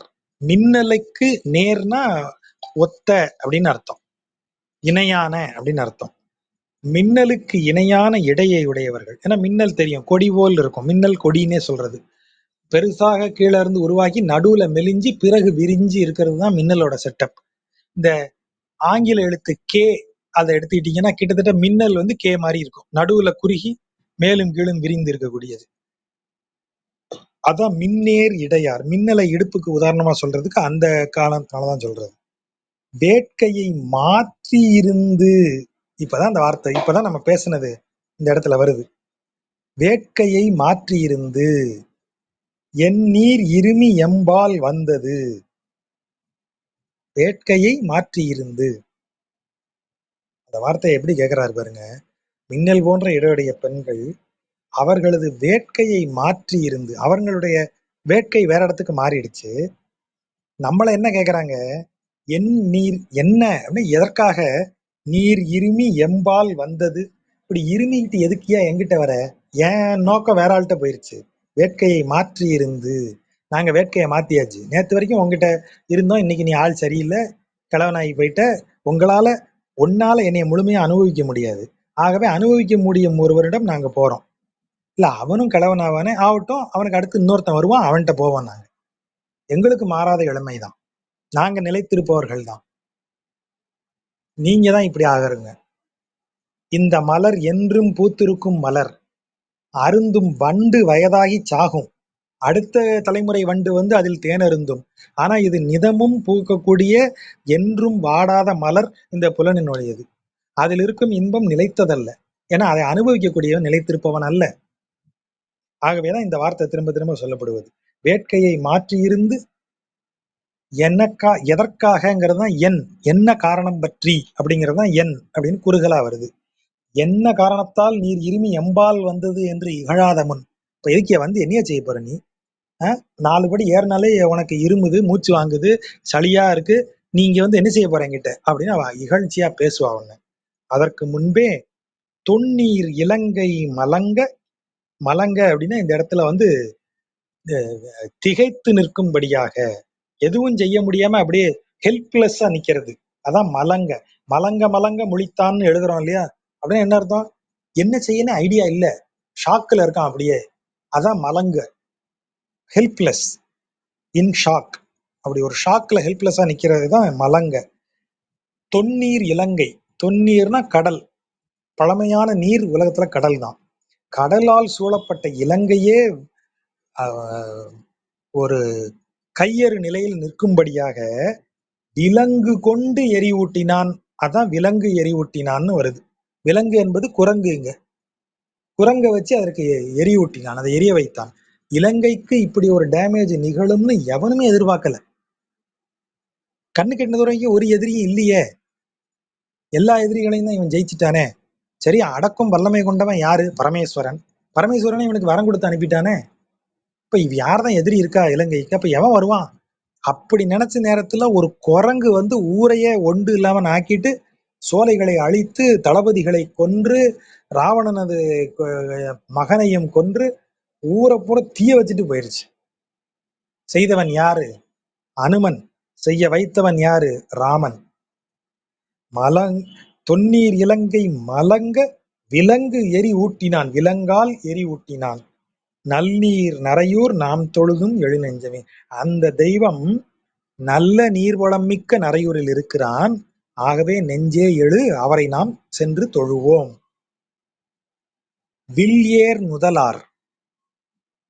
ஏர் என்றால் பொருந்திய, அழகியன்னு அர்த்தம். வில்ல இப்படி மாத்தி வைங்க, படுக்க வசத்துல வைங்க. அது இப்படி ஒரு அரைவட்ட வடிவமா வருமா? பிறை நிலவ கவுத்து வச்ச மாதிரி. அந்த மேல் பிறை, கீழ இருந்து வரக்கூடிய பிறை இல்ல, மேல இருந்து வரக்கூடிய பிறை, ஒரு அரைவட்ட வடிவத்தினுடைய மேல் பாதி. ஒரு வில்ல இப்படி இப்படி வச்சீங்கன்னா நான் கீழே இருக்கும்படி, வில்லினுடைய நான் இருக்கு இல்லையா, அந்த ரோப் அது கீழே இருக்கிற மாதிரி வச்சீங்கன்னா எப்படி வளைவு இருக்குமோ அத மாதிரி புருவத்திலிருந்து முடி ஆரம்பிக்கிற பகுதி நெற்றி வரைக்கும் இப்படி ஒரு கரெக்டா பாருங்க, ஒரு அரைக்கோள வடிவில் இருக்கும். அப்படி கரெக்டா அமைஞ்சிருந்தா சாமுத்திரிகா லட்சணப்படி அந்த பெண் அழகிய பெண்ணாக இருப்பாள். அது இப்படி கரெக்டா ஒரு நம்ம இந்த இது வச்சிருக்கோம் இல்லையா, அந்த பாகைமானி, அதுக்கு பேர் என்ன, ப்ரோட்ராக்டரா, அதனுடைய ஷேப்ல நெத்தி இருக்கணும். அப்படி அரைவட்ட வடிவமா நெத்தி இருக்கணும். அந்த ஸ்ட்ரைட் பார்ட்டு புருவமாகவும் வளைந்த பகுதி மேல தலைமுடி ஆரம்பிக்க இடமாகவும் இருக்கணும். அந்த ஷேப்ல இருந்தா அதுதான் பிறை நுதல். பிறை போன்ற நெற்றி, நுதல்னா நெற்றி. இங்க என்ன சொல்றாரு? வில் ஏர் நுதலார். வில்ல கவுத்து வச்ச மாதிரி இப்படி இருக்கியா, அத மாதிரி நெற்றியை உடைய பெண்கள், அழகிய பெண்கள், வில் ஏர் நுதலார், அப்படி நெற்றியை கொண்ட பெண்கள் வேட்கையை மாற்றி தங்களது அன்பை மாற்றிக்கொண்டு, அந்த அன்புன்னு சொல்லாம என்ன வார்த்தையை பயன்படுத்துறாரு? வேட்கை. வேட்கைனா பற்றி கொள்ள விரும்புதல். என்மேல் அன்பு கொண்டான்னு சொல்றதுக்கும் என்மேல் வேட்கை கொண்டான்னு சொல்லுவதற்கும் வித்தியாசம் இருக்கு இல்லையா? வேட்கை கொண்டவன் என்னை பற்றி பிடுங்கி உண்ண நினைக்கிறான், அன்பு கொண்டவன் என்னுடன் இணைந்து இருக்க நினைக்கிறான். வேட்கை கொண்டவனுக்கு நான் இருக்க வேண்டியது பொருட்டல்ல, என் உடல் தான் பொருட்டு. அன்பு கொண்டவனுக்கு நான் கூட இருந்து கொடுக்க வேண்டும். பரிமாறி சாப்பிடுறது அன்பு, பிடுங்கி தின்கிறது, தானே பிடுங்கி தானே திங்கிறது வேட்கை. இங்க என்ன பொருள்? வேட்கைங்கிறத தான் பயன்படுத்துறாரு. வில்லியேர் நுதலார் வேட்கையை மாற்றி சிரித்து இவன் பொல்லான் திரைந்தான் என்னும் புறன் உரை கேட்பதன் முன். இவன் பொல்லாதவன், இன்னும் ஆசைப்பட்டு வரான் பாரு. திரைந்தான், திரைந்தான்னா சுருங்கிட்டான்னு அர்த்தம். திரை எப்படி இருக்கு? நீங்க இந்த திரை எல்லாத்தையும் பாருங்க, மேல அப்படி சுருக்கம் வச்சுதான் தச்சிருப்பாங்க. வெறுமனே ஒரு வேட்டிய காய போட்ட மாதிரியோ சேலைய காய போட்ட மாதிரியோ எந்த திரையும் இருக்காது. சுருக்கம் சுருக்கமா இருக்கிறது தான் திரை. அந்த திரைங்கிறதுக்கு பொருளே சுருங்கி இருத்தல் தான். சுருங்கி இருக்கக்கூடிய மாதிரி இருக்கிற துணி தான் திரையாக மாறுகிறது. திரைத்தல் என்பதுதான் அங்க திரையாக மாறுகிறது. திரைத்தல்னா சுருக்குதல். நீங்க புடவைக்கு ஃபிளீட் வைக்கிறீங்க இல்லையா, அதுக்கு பேரே திரைத்தல் தான், திரை தான் அது. அப்படி மடிச்சு மடிச்சு மடிச்சு ஃபிளீட் வைக்கிறது. ஸ்கிரீன் பாருங்க, நம்ம போடுற ஸ்கிரீன் எல்லாமே அப்படிதான் இருக்கும். அதான் திரைந்தான் அப்படின்னா சுருங்கிட்டான், தோல் சுருங்கி போச்சு. பழைய மாதிரி ஒளி வீசும் உடலுடன் வலுவான உடலுடன் இருக்கான், திரைந்தான், திரைஞ்சிட்டான், ஆளே சுருங்கி போயிட்டான் அப்படின்னு என்னைய பத்தி புறன் உரை. புறன் உரைனா போல தனியா இது புறம் பேசுதல். நம்மளை பத்தி இகழ்வான சொற்களை நம்ம அந்த பக்கம் போய் பேசுறது. அப்படி அவங்கெல்லாம் பேசுவதன் முன் நீங்க எங்க போயிரு, சொல்லார் மறை 4 ஓதி. சொல்லுனா நம்ம ஏற்கனவே சொல்லியிருக்கோம், வேதம். பதங்கள் நிறைந்த 4 வேதங்களையும் ஓதி உலகில் நிலாயவர். நிலாயவர்னா நிலைத்திருப்பவர்னு அர்த்தம், நிலவச் செய்கிறவர்னு அர்த்தம். உலகில் வேதத்தை நிலைபெறச் செய்யும் நோக்கில் 4 வேதங்களையும் ஓதக்கூடிய நல்லார்கள் நிறைந்த நரையூர், திருநறையூர் நாம் தொழுதும். நரையூரில் இருக்கும் தெய்வத்தை நாம் தொழுவோம். எழு நெஞ்சே, வா, கிளம்பி வா அப்படின்னு கூப்பிடுறாரு. வாழ் ஒன்கண் நல்லார் தாங்கள் மதனன் என்றார் தம்மை கேள்மின்கள் ஈழையோடு ஏங்கு கிழவன் என்னாதமுன். வாழ்வொன்கண் நல்லார் தாங்கள் மதனன் என்றார் தம்மை. வாழ்னா ஒளி வீசக்கூடிய, வாழ் போல கூர்மையான ஒளி வீசக்கூடிய நல்ல கண்களை உடைய அழகிய பெண்கள் எல்லாம் நீதாயா மன்மதன், மதனன்னா மன்மதன், மன்மதன் என்று சொன்னார்கள். என்றார் தம்மை என்று சொன்னவர்களை கேள்மீன்கள், ஐயா கேளுங்க, ஈழையோடு ஏங்கு கிழவன். எந்த வாயி மன்மதன் மாதிரி இருக்கேன்னு சொல்லிச்சோ அதே வாயே பிறரை கூப்பிட்டு சொல்லுமா, ஐயா கேளுங்க, இங்க பாருங்க, இந்த கிழவனுக்கு இந்த சளியும் இருமலுமா இருக்கிற அந்த கிழவனுக்கு ஆசையை பார்த்தீங்களா, எங்க வந்து ஏங்கி நிக்கிறான்னு அப்படின்னு அதே வாய் நம்மள அவமானமா பேசும். அதாவது புலனின்பம் நமக்கு வலு இருக்கிற வரைக்கும் நம்மளை பற்றி இருக்கும். நாம் அதை அனுபவிக்கக்கூடிய வலுவை இழக்கும் போது நம்மளை விட்டு அது எப்படி விலகும் தெரியுமா? நம்மை அவமதித்து விலகும். எத்தனை வீட்டுல இன்னைக்கும் நீங்க கேக்குறீங்க, வயதானவர்கள் ஏதாவது சாப்பிட்டாங்கன்னா, சார் இத்தனை வயசுக்கு மேல அவருக்கு பூரி சப்பாத்தி எல்லாம் ஒத்துக்க மாட்டேங்குது சார், ஆனா கேட்க மாட்டேங்கிறார் சார், நமக்கு தெரியாம போய் வெளியில எத்தியாவது சாப்பிட்டு வந்துடுறாரு சார், வீட்டுக்கு வந்து வயிறு சரியில்லை, அது சரியில்லை, இது சரியில்லைன்னு உட்காந்துருக்காரு, இதுவே பெரிய அவஸ்தையா இருக்கு, வயசானா வாயை கட்ட வேண்டாமா, இந்த கம்ப்ளைண்ட் எத்தனை பேர் வீட்டுல கேக்குது? 65 வயசு 70 வயசு இருக்கிறவங்க வீட்டுல எல்லாம் இந்த கம்ப்ளைண்ட் சகஜமா கேட்டுக்கிட்டே இருக்கு. ஒரு வயசுக்கு மேல இதெல்லாம் சரியா வராதுன்னு சொன்னா கேட்க மாட்டேங்கிறார் சார், என்னையும் ஹோட்டலுக்கு கூட்டு போன்னு அடம் பிடிக்கிறாரு, பரோட்டா வாங்கிட்டு வான்னு சொல்றாரு, அதை வாங்கிட்டு வா, இதை வாங்கிட்டு வான்னு சொல்றாரு, அவருக்கு ஒத்துக்க மாட்டேங்குது, சாப்பிட்டுட்டு அதுக்கப்புறம் அவஸ்தைப்படுறாரு, டாக்டர் வீட்டுக்கு தான் ஒவ்வொரு முறையும் கூட்டிட்டு போக வேண்டியிருக்கு, வயித்தால போகுது, வாயால போகுது, வீடை கிளீன் பண்ணவே முடியல, இந்த கம்ப்ளைண்ட் யாரும் சொல்றதே இல்லையா, நம்ம கேட்டதே இல்லையா? அப்போ புலனின்பம் நம்மை விட்டு விலகும் போது நாம போய் இன்னும் வேகமா பற்றிக்க முயற்சி பண்ணோம்னா அது நம்மளை அவமானத்திற்கு உள்ளாக்கும். புலனின்பமா வந்து நின்று புறம் பேசும். இங்க பேசுவதும் சிரித்து கேள்மீன்கள்னு கூப்பிட்டு அவமானமா பேசுறதெல்லாம் யார் செய்வா? புலனின்பத்தின் பின்னால போகக்கூடிய நம்மை பார்த்து இந்த உலகம் செய்யும். அதுதான் அவர் சொல்றாரு, ஒரு காலத்துல மதனன் அப்பா எங்க இப்பவும் உண்டு, இப்போ நான் வந்து சாப்பிட்றத குறைச்சிட்டேன். இப்போ ஒரு 3 நாளைக்கு முன்னாடி என்னுடைய அக்கா பையன் வந்து இதுல இருந்து இங்கிலாந்துல இருந்தா வந்திருக்கான், படிக்க போனா இப்போ வந்திருக்கான். அவன் எல்லாருமா சரி ஒரு இது லஞ்ச் சாப்பிடலான்டான்னு இந்த சாட்டர்டே சண்டே அதில் ஒரு நாள் உட்காந்து சாப்பிடும்போது எங்க அக்கா இப்ப சொல்றாங்க, நீங்க இத்தனை பேர் நம்ம சாப்பிடுற சாப்பாடையும் அவன் ஒருத்தனா சாப்பிட்டவன் தெரியும்ல, எப்படி சாப்பிடுவான் தெரியும்ல என் தம்பி. அப்படி ஒரு காலத்துல வந்து சாதாரணமா வயிறு சரியில்லைங்கிற காலத்திலேயே 10 சப்பாத்தி சாப்பிடுறேன், நார்மலா இருந்தா 15 20 இந்த ரேஞ்சில சாப்பாடு. எங்க அம்மா வந்து வீட்டுல முருங்கைக்காய் சாம்பார்லாம் பண்ணாங்கன்னா, நான் நான் சாப்பிடும்போது இந்த சாப்பிட்டு போட்ட முருங்கை தொலிய நான் சாப்பிட்டுட்டு இருக்கும்போதே 2 தடவை எடுத்து போட்டுருவாங்க. இந்த ரேஞ்சுக்கெல்லாம் இன்னைக்கு அத சொல்லுவாங்க அவங்க. ஆனா இன்னைக்கு அதையே நான் தின்னேன்னு வைங்க, இந்த வயதுல அப்படி தின்பது அருவருப்பை கொடுக்கும். இந்த வயதுல அது சாப்பிடக்கூடாது. இன்றைக்கு போதும். 3 போதும். எப்படியும் என்ன நீ எவ்வளவுதான் கம்மியா சாப்பிடுற? இந்த அம்மாக்கள் எல்லாமே அதுக்கு மேல உன்னை வற்புறுத்துவாங்க. அதனால 4 சாப்பிடலாங்கும் போது 3ல இருந்தே நம்ம ஆரம்பிச்சிடணும். அதனால சரிம்மா நீ சொன்னதுக்காக 1 போட்டுக்கிறேன் அப்படின்னு 1 போட்டு அந்த 4 சாப்பிட்டு வழக்கம் போல நல்லா சாப்பிட்டுட்டு இருந்த பையன் என்ன ஆச்சோ தெரியல. ஏமா எனக்கு இந்த 48 வயசு ஆச்சுமா, இன்னுமா நான் சின்ன குழந்தைன்னா அவங்களுக்கு அது தெரியாது. அவங்களுக்கு நான் என்னைக்கும் குழந்தை தான். எங்க அக்காவுக்கும் அப்படித்தான். என் தம்பி எப்படி சாப்பிடுவான் தெரியுமா? நீங்க எல்லாம் என்ன சாப்பிடுறீங்க? உங்க வயசுல என் தம்பி அப்படி. இன்னைக்கு அதெல்லாம் பெருமையாத்தான் சொல்லுவாங்க. ஆனா அது கவனத்துல இருக்க வேண்டிய இடம் ஒண்ணு இருக்கு. எது இன்று நமக்கு எது சுவையாகவும் நமக்கு புலனின்பத்தை அனுபவிக்கக்கூடிய ஆத்திரத்தையும் கொடுத்துக்கிட்டே இருக்கோ, அது ஒரு கட்டத்துல நமக்கு அப்படியே ரிவர்சல் ஆகி நமக்கு அருவருப்பையும் நம்மேல் அருவருப்பையும் அவமானத்தையும் ஏற்படுத்தும் ஒன்றாக மாறும். ஆகவேதான் அதை அந்த லெவலுக்கு போறதுக்கு முன்னாடியே அறிவோட இருந்து இறைவன்ட்ட வான்னு திரும்ப திரும்ப அது சொல்றது. எண்ணாத முன் என்று சொல்ற முன்பே வா. சொன்னதுக்கு அப்புறம் வந்தனா நீ இங்க வந்து நீ இறைவனையா நினைப்ப? அங்க அனுபவிக்க முடியாத ஏக்கம், இன்னும் அனுபவிக்க முடியலையேங்கிற அந்த குமைச்சல் தான் உனக்குள்ள இருக்கும். அனுபவிக்கலாங்கும் போதே இன்னும் அனுபவிக்கிறதுக்கு நாள் இருக்கு, இன்னும் அனுபவிக்கலாங்கும் போதே ஒரு அடி விலகி வா. போதும், நிறைவா இருக்கேன். இப்போ நினைச்சாலும் அனுபவிக்க முடியும், போதும். இன்றைக்கும் 10 இட்லி தாராளமா சாப்பிட முடியும் என்னாலங்கும் போதே நான் 5 இட்லியில நிறுத்திக்கிறேன், போதும்.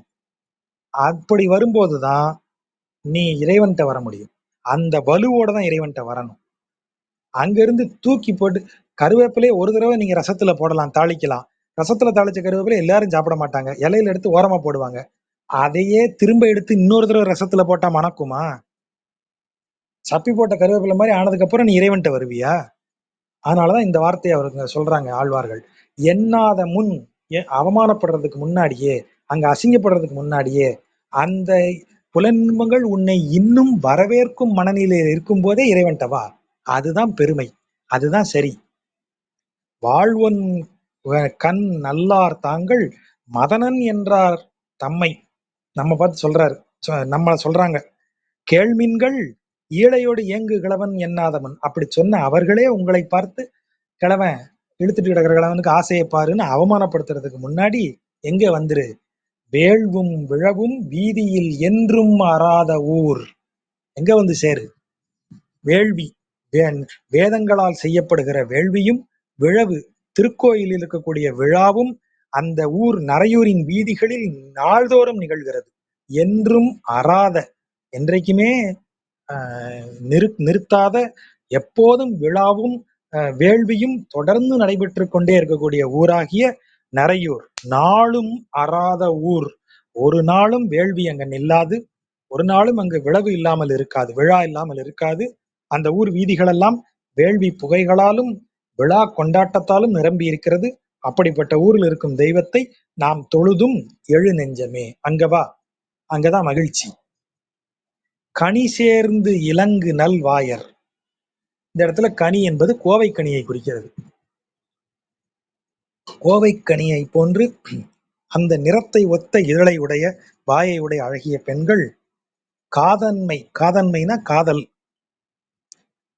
அந்த என்ன சொல்றது, மிகுந்த காதல், அதான் காதன்மை.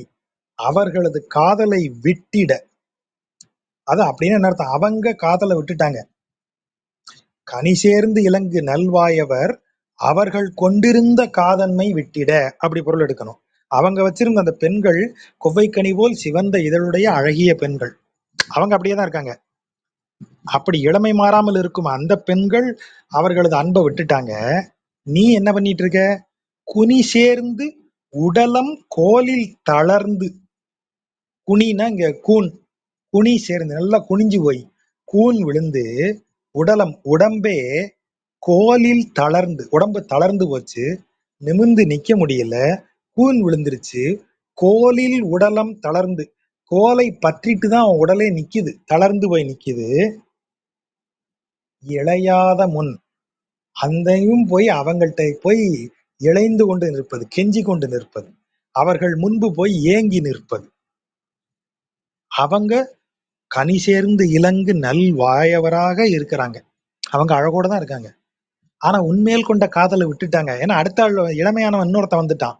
அவர்களது காதன்மை அவர்கள்ட்ட மாறிடுச்சு. அதான் ஏற்கனவே சொல்லியாச்சே, வேட்கை மாற்றி அப்படின்னு அவங்கள்ட்ட போயிருச்சு. ஆனா நீ என்ன செஞ்சிட்டு இருக்க? கூன் விழுந்து கோலை பற்றி கொண்டு நிற்கக்கூடிய தளர்ந்த உடலோடு ஏங்கி கொண்டு நிற்கிறாய். இவ்வளவு அவமானம் உனக்கு தேவையா? அதற்கு முன்பே பனிசேர் விசும்பில் பால்மதி கோள் விடுத்தானிடம் நனிசேர் நிறையூர். அப்படியே பனிபொழியும் இந்த பரந்த விசும்பு ஆகாயத்தில் பால் மதி, அப்படியே முழு நிலவு, அதற்கு ஒரு கோள் இருக்கு. கோள்னா ஒரு குறை இருக்கு. அந்த குறையை நீக்கி அருளியவன் அவன் இருக்கும் இடம் நனிசேர் நரையூர். பால்மதி கோள் விடுத்தானிடம் நனிசேர் நரையூர். நிலவிற்கு தோஷத்தை இல்லாததாக்கியவன். நிலவுக்கு தோஷமே என்னது? அவன் போய் 27 பெண்களை மணக்கிறான். பிரஜாபதியினுடைய 27 பெண்களையும் மணக்கிறான். தட்ச பிரஜாபதியினுடைய 27 பெண்களை மணக்கிறான். அதான் 27 நட்சத்திரங்கள். ஆனா ரோகிணிங்கிற பெண்ணோட மட்டும்தான் அவனுக்கு மிகுந்த காதல். மீதி 26 பெண்களையும் அவன் கண்டுக்கவே இல்லை. அந்த ஒரு பெண்ணிட்டையே அப்படியே போதை ஏறின மாதிரி விழுந்து கிடக்குறான். மீதி பெண்களெல்லாம் அவங்க அப்பாட்ட போய் கம்ப்ளைண்ட் பண்றாங்க. அப்ப அவ ஒருத்திட்டியே தான் இருக்கான், எங்கள்கிட்ட எல்லாம் வரமாட்டேங்கிறான், நாங்கெல்லாம் அவனுக்கு பொண்டாட்டி தானா இல்லையா, எங்களை கொண்டு போய் இப்படி ஒருத்தன் தள்ளி விட்டீரே அப்படின்னு அவங்க அப்பாட்ட சண்டை வைக்கிறாங்க. அவங்க அப்பா நேர போய் இவன்ட்ட என்ன பேசினாலும் இவன் அந்த பெண் மேல உள்ள போதையினால, அவன் மேல உள்ள மயக்கத்தினால இவர்கிட்டயே சரியா பதில் சொல்லல. இவர் கோவப்பட்டு அவனுக்கு சாபம் கொடுத்துடுறாரு. பிள்ளையார கிண்டல் பண்ணி சாபம் வாங்கினாருன்னு ஒரு கதை உண்டு. ஆனா இந்த கதை தான் இங்க பொருத்தமானது. பெண் மீது கொண்ட மோகத்தால் தனது அழகை இழந்தவன். நீ அழகா இருக்கங்கிற ஒரு இதுல தானே நீ வந்து இப்படி மதிக்காம இருக்க பிற பெண்களை. என் பெண் என்னோட மற்ற பெண்களை மதிக்காம இருக்க, அந்த அழகை நீ இழந்து ஒளி குன்றி போவாயின்னு சாபம் கொடுத்துடுறாரு. சந்திரனுக்கு அப்பதான் அறிவு வருது.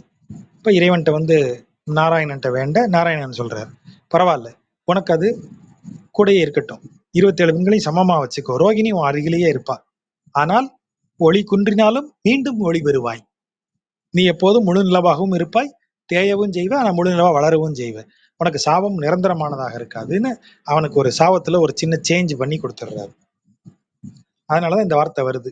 பனிசேர் விசும்பில் பால்மதி கோள் விடுத்தான் இடம் நனிசேர் நரையூர். நனினா சிறப்பு, புகழ். நனிசேர் நரையூர், சிறப்பு மிக்க புகழ்மிக்க நரையூரில் அவன் இருக்கும் இடம். அந்த இடத்தை நாம் தொழுதும் எழு நெஞ்சமே, அதை நாம் தொழுவோமாக, எழுவாய் என் நெஞ்சமேன்னு கூப்பிடுறார். பிறைசேர் நுதலார் பேணுதல் நம்மை இலாதமுன். அது பிறைசேர் நுதலார் பேணுதல் நம்மை இலாதமுன் அப்படின்னா நம்மை பேணுவதற்கு அவர்களெல்லாம் ரெடியாக இல்லாத பொழுது. எப்ப நம்மளை அவர்கள் பேணுவதற்கு ரெடியா இல்லாம போகும்?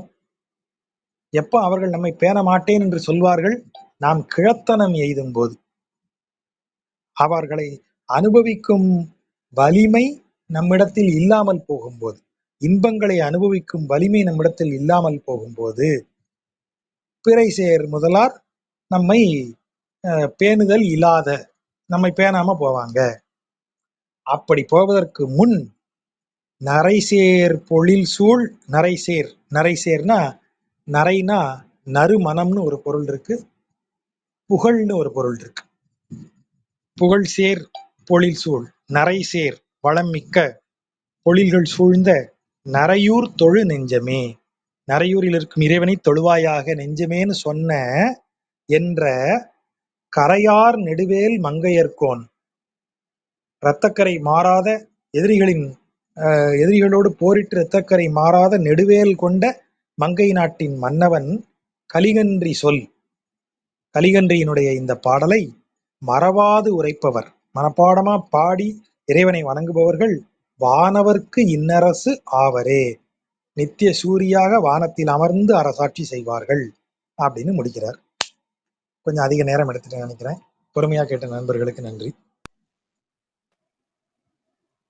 நன்றி ராஜா. அருமையான விளக்கம். நம்பன் அறையூர் அப்படின்றது ரொம்ப நல்லா இருந்துச்சு. அதே மாதிரி எனக்கு ஒரு சந்தேகம். கீழ இருக்க நண்பர்களுக்கு ஏதாவது தெரியும்னா ஹேண்ட் ரைஸ் பண்ணுங்க. எனக்கு ஒரு சந்தேகம். இதுல வந்து இப்ப இவர் சொல்லிட்டே வர்றாரு இல்லையா? எனக்கு சரியா ஆசைகள் கேட்கல. இப்ப கேக்குதா? இல்லை, இப்ப கேக்குதா? இப்ப கேக்குது, இப்ப கேக்குது. ஆ. இப்ப இதுல வந்து ஆசைகள்ன்றது வந்து நம்ம நெறைய சொல்லுவோம் இல்லையா? மண்ணாசை, பொன்னாசை அந்த மாதிரி. இப்ப சரி அதெல்லாம் இல்ல. ஒரு இங்க சொல்றது வந்து வயோதிகத்துல சொல்றாங்கன்னு எடுத்துக்கிட்டாலும், நீங்க இப்ப திரும்ப திரும்ப சொல்லிக்கிட்டே வந்தது உணவு ருசின்றது. அது விடாது வயோதிகத்திலயும். அப்ப ஏன் இதுல வந்து பெண் ஆசைன்ற விஷயத்த மட்டும் இவர் உடலோட ஐம்புலன்களோட சேர்த்து சேர்த்து மொத்த 10 பாடல்களையுமே அதே வருதே அப்படின்றதுக்காக அப்ப ஐம்புலன்கள் தேற்ற ஆசைகள்ன்றது இது எல்லாமே சொல்லலாம். அல்லது வயோதிகம்னா குறிப்பிட்டு இந்த உணவு மட்டுமாவது வரும். இது ஏன் இது மாதிரி மட்டும் வருது அப்படின்றது ஒண்ணு. அதாவது 2 பொருள் இருக்கும். 2 விதமா சொல்லலாம். ஒண்ணு என்னன்னா, நம்ம மரபிலேயே பெண் இன்பத்தை சொல்லும்போது, ஐம்புலன்களாலும் அறியப்படும் இன்பம் பெண்ணின்பம்னு சொல்லுவது. அதாவது பெண்ணின்பம் துய்க்கும்போது ஐம்புலன்களும் அதில் ஈடுபடும் அப்படின்னு சொல்றது. ஆகவேதான் புலனின்பங்களிலேயே பெண்ணின்பத்தை முதன்மையாக சொல்லுகிறார்கள்னு ஒரு சொல் உண்டு. அதை எடுத்துக்கலாம்.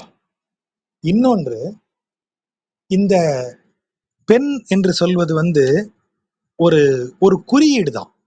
புலனின்பங்களுக்கான குறியீடு தான். பேரு, புகழ். நீங்க யோசிச்சு பாருங்க. எனக்கு தெரிய நான் நடிகர் மோகனை தான் நான் சொல்லுவேன். ஒரு காலத்துல அவருடைய சில கதைகள்லாம் சொன்னாரு. சிரிச்சு வயிறு அப்படியே வலிக்கிற அளவுக்கு ஆயிடுச்சு. அவர் பீக்ல இருந்த காலத்துல அவருக்கு நடந்த காமெடி எல்லாம் சொல்லியிருக்காரு. அவர் வந்து இதுல தங்கி இருந்திருக்காரு. இங்க நுங்கம்பாக்கத்துல ஒரு இதுல தங்கி இருந்திருக்காரு. அவர் சொல்றதை கேட்டா சிரிப்பா இருக்கும். அவருடைய ஜட்டி பனியனை காயப்போட்டா தூக்கிட்டு போயிடுவாங்களாம். ரொம்ப கஷ்டமா இருக்கும். வாங்கி வச்சிருப்பேன் 1 டஜன். என்னவோ நான் தான் விஐபி கம்பெனிக்கு ஏஜென்ட் மாதிரி. எவனாவது பார்த்தா நீ என்ன நினைப்பான், அதெல்லாம் வாங்கி ஒரு பெட்டியில போட்டு வச்சிருப்பேன். திடீர்னு அதை காயப்பட்ட இடத்துல காணாம போயிடும். துண்டு காயப்போட்டா எடுத்துட்டு போயிடுவாங்க. ஷார்ட் இடையில டவல் முகத்தை தொடச்சிட்டு சேர்ல போட்டு ஷார்ட் முடிஞ்சு திரும்பி வந்து பார்த்தா டவல் இருக்காது. இப்படியெல்லாம் அவர் சொல்றதை கேட்கும்போது நமக்கு ரொம்ப சிரிப்பா இருக்கும். அது மாதிரி நிறைய சம்பவம் சொல்லுவாரு. ஒவ்வொன்றையும் கேட்கும்போது விசித்திரமாகவும் சிரிப்பாகவும் இருக்கும். மதுரை கோயில்ல ஏர்லி மார்னிங் உள்ள போய் மாட்டிக்கிட்டாரு. ஆளாளுக்கு ஒவ்வொரு பக்கம் பிடிக்கிறாங்க, கிட்டத்தட்ட தூக்கிட்டாங்க, வேட்டி கீட்டி எல்லாம் போயிருச்சு. அப்படி ஓடி வரேன் அப்படின்றாரு. அவர் சொல்றதை கேட்டீங்கன்னா தான் பயங்கர காமெடியா இருக்கும். அவருக்கு இன்று எப்படி இருக்காரு? ஒரு காலத்துல அப்படி இருந்தவர் இன்று எப்படி இருக்கிறார்? அவர் அதை உணர்ந்த ஆளு. அவர் முதல்ல இருந்தே அதுல ரொம்ப கிளியரா இருக்காரு. அதெல்லாம் அந்த நேரத்துல ஒரு இப்ப இதை எனக்கு எடுத்து நான் அவரை சொல்றேன், நீங்க தான் அதிக சக்சஸ் ரேட் வச்சிருக்காரு ஹீரோ இப்ப வரைக்கும் தமிழ்ல அப்படின்னு சொன்னா அவர் சொல்றாரு, ராஜகோபால் நீங்க எம்கேடிய மறந்துட்டீங்க.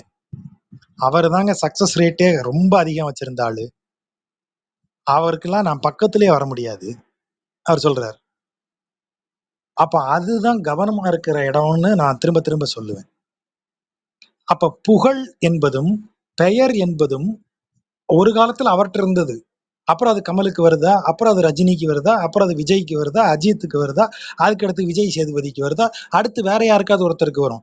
இன்னும் 30 வருஷம் கழிச்சு பார்த்தா இன்னைக்கு சின்ன பயலா இருந்த எவனோ ஒருத்தனுக்கு அந்த புகழ் வந்து சேர்ந்திருக்கும். ஒவ்வொருவருக்கும் அது மாறிக்கிட்டே இருக்கும். அப்போ அது வந்து நம்மை வேண்டி நம்மள்ட்ட அப்படி வருது அப்படின்னு சொல்லும்போது அதை பெண் என்று உருவகப்படுத்துவது. அதுவும் நம்மளை நோக்கி வரும். நாமளும் அதை நோக்கி ஈர்க்கப்படுவோம். அப்படி 2ம் காம்பினேஷன் ஆகித்தான் இது போகும். ஒரு குறிப்பிட்ட டயத்துக்கு அப்புறம் அது நம்மிடமிருந்து விலகி போகும். நாம நின்று ஏங்கிக்கிட்டே இருப்போம். அதை சொல்வதற்கு தான் அதை பெண் என்று உருவகப்படுத்துவது. அனைத்தும் பெண்ணாசை, மண்ணாசை, புகழாசை, அதிகாரத்தின் மீதான ஆசை. அதிகாரத்துல அவ்வளவு பெரிய அதிகாரத்துல இருந்த மன்னர்களும் எத்தனையோ நம்ம கண்ணு முன்னாடியே இறந்து போறதை நம்ம பாக்குறோம். ஒண்ணுமில்லாம இறந்து போறதை பாக்குறோம். எல்லாரும் பயந்து நடுங்கிட்டு இருந்த ஆட்கள் எல்லாம் ஒண்ணும் இல்லாம இறந்து போற காட்சிகள் எல்லாம் நம்ம கண்ணு முன்னாடி பார்க்கிறோம். அப்ப அத்தனையும் நம்ம கண்ணு முன்ன இருந்து விலகிச் செல்லக்கூடிய ஒன்றை, ஒன்றுமில்லாமல் ஆகக்கூடிய ஒன்றையெல்லாம் நம்ம பார்த்துட்டே வரோம். இதுதான் இந்த நிலையாமையை குறித்தது. உடல் எப்படி நிலைக்காததோ அதுபோலவே உடலால் அனுபவிக்கப்படும் புலனின்பங்களும் எல்லையுடையவை. அவை நிலைத்து இன்னொரு இடத்துல இருக்கும். அது அடுத்த ஆளை பார்த்துட்டு போயிரும். ஆனா உனக்கு அது நிலைப்பதில்லை அப்படிங்கிறதுக்கு தான் இதை பொருளா எடுக்கிறோம். ஆகவேதான் பெண்கள்னு சொல்லியிருக்காங்களே தவிர அது அது அது பெண்கள்னு சொல்றதுதான் ஏற்புடைய குறியீடாக அமையுது. அவ்வளவுதான். நன்றி ஜட்ஜ். சித்ரா, நீங்க எதுவும் கேட்கணுமா? இல்லை இல்லை, நான் எனக்கு இந்த ஆப் புதுசு, அதனால நான் என்ன பண்றேன்னு எனக்கு தெரியல. எனக்கு எதுவும் கேள்விகள் இல்லை. நன்றி. உமா மேம் எதுவும் கேட்கணும்? ஆனந்த்குமார் சார் சொல்லுங்க. ஜஜா தேங்க்ஸ் ஜஜா. எனக்கு ஒரு கேள்வி. நாங்கள் வாசிக்கும்போது ஒரு நிமிஷம் ஆனந்த்குமார் சார் நீங்கள் முடிச்சிடுங்க. Thanks madam. ஜஜா, பெண்களை வந்து அந்த சிற்றின்பம் இல்லை ஒரு மாயை மாதிரி உருவகம் பண்ணுனா ஓகே, அப்படித்தான் நம்ம வாசிக்கணும். அதர்வே, அதாவது லிட்டரலா பார்த்தாலுமே இதெல்லாம் மேட்ச் ஆகுது இல்லைங்க. லைக் கயல்விழி, மின்னல் போன்ற இடையுடையவங்க, அப்புறம் வில் போன்ற நெற்றியுடையவங்க, இதெல்லாம் வந்து மயக்கக்கூடியது ஆண்களை. ஸோ அப்படி லிட்டரலா எடுத்தாலுமே இதெல்லாம் மேட்ச் ஆகுது.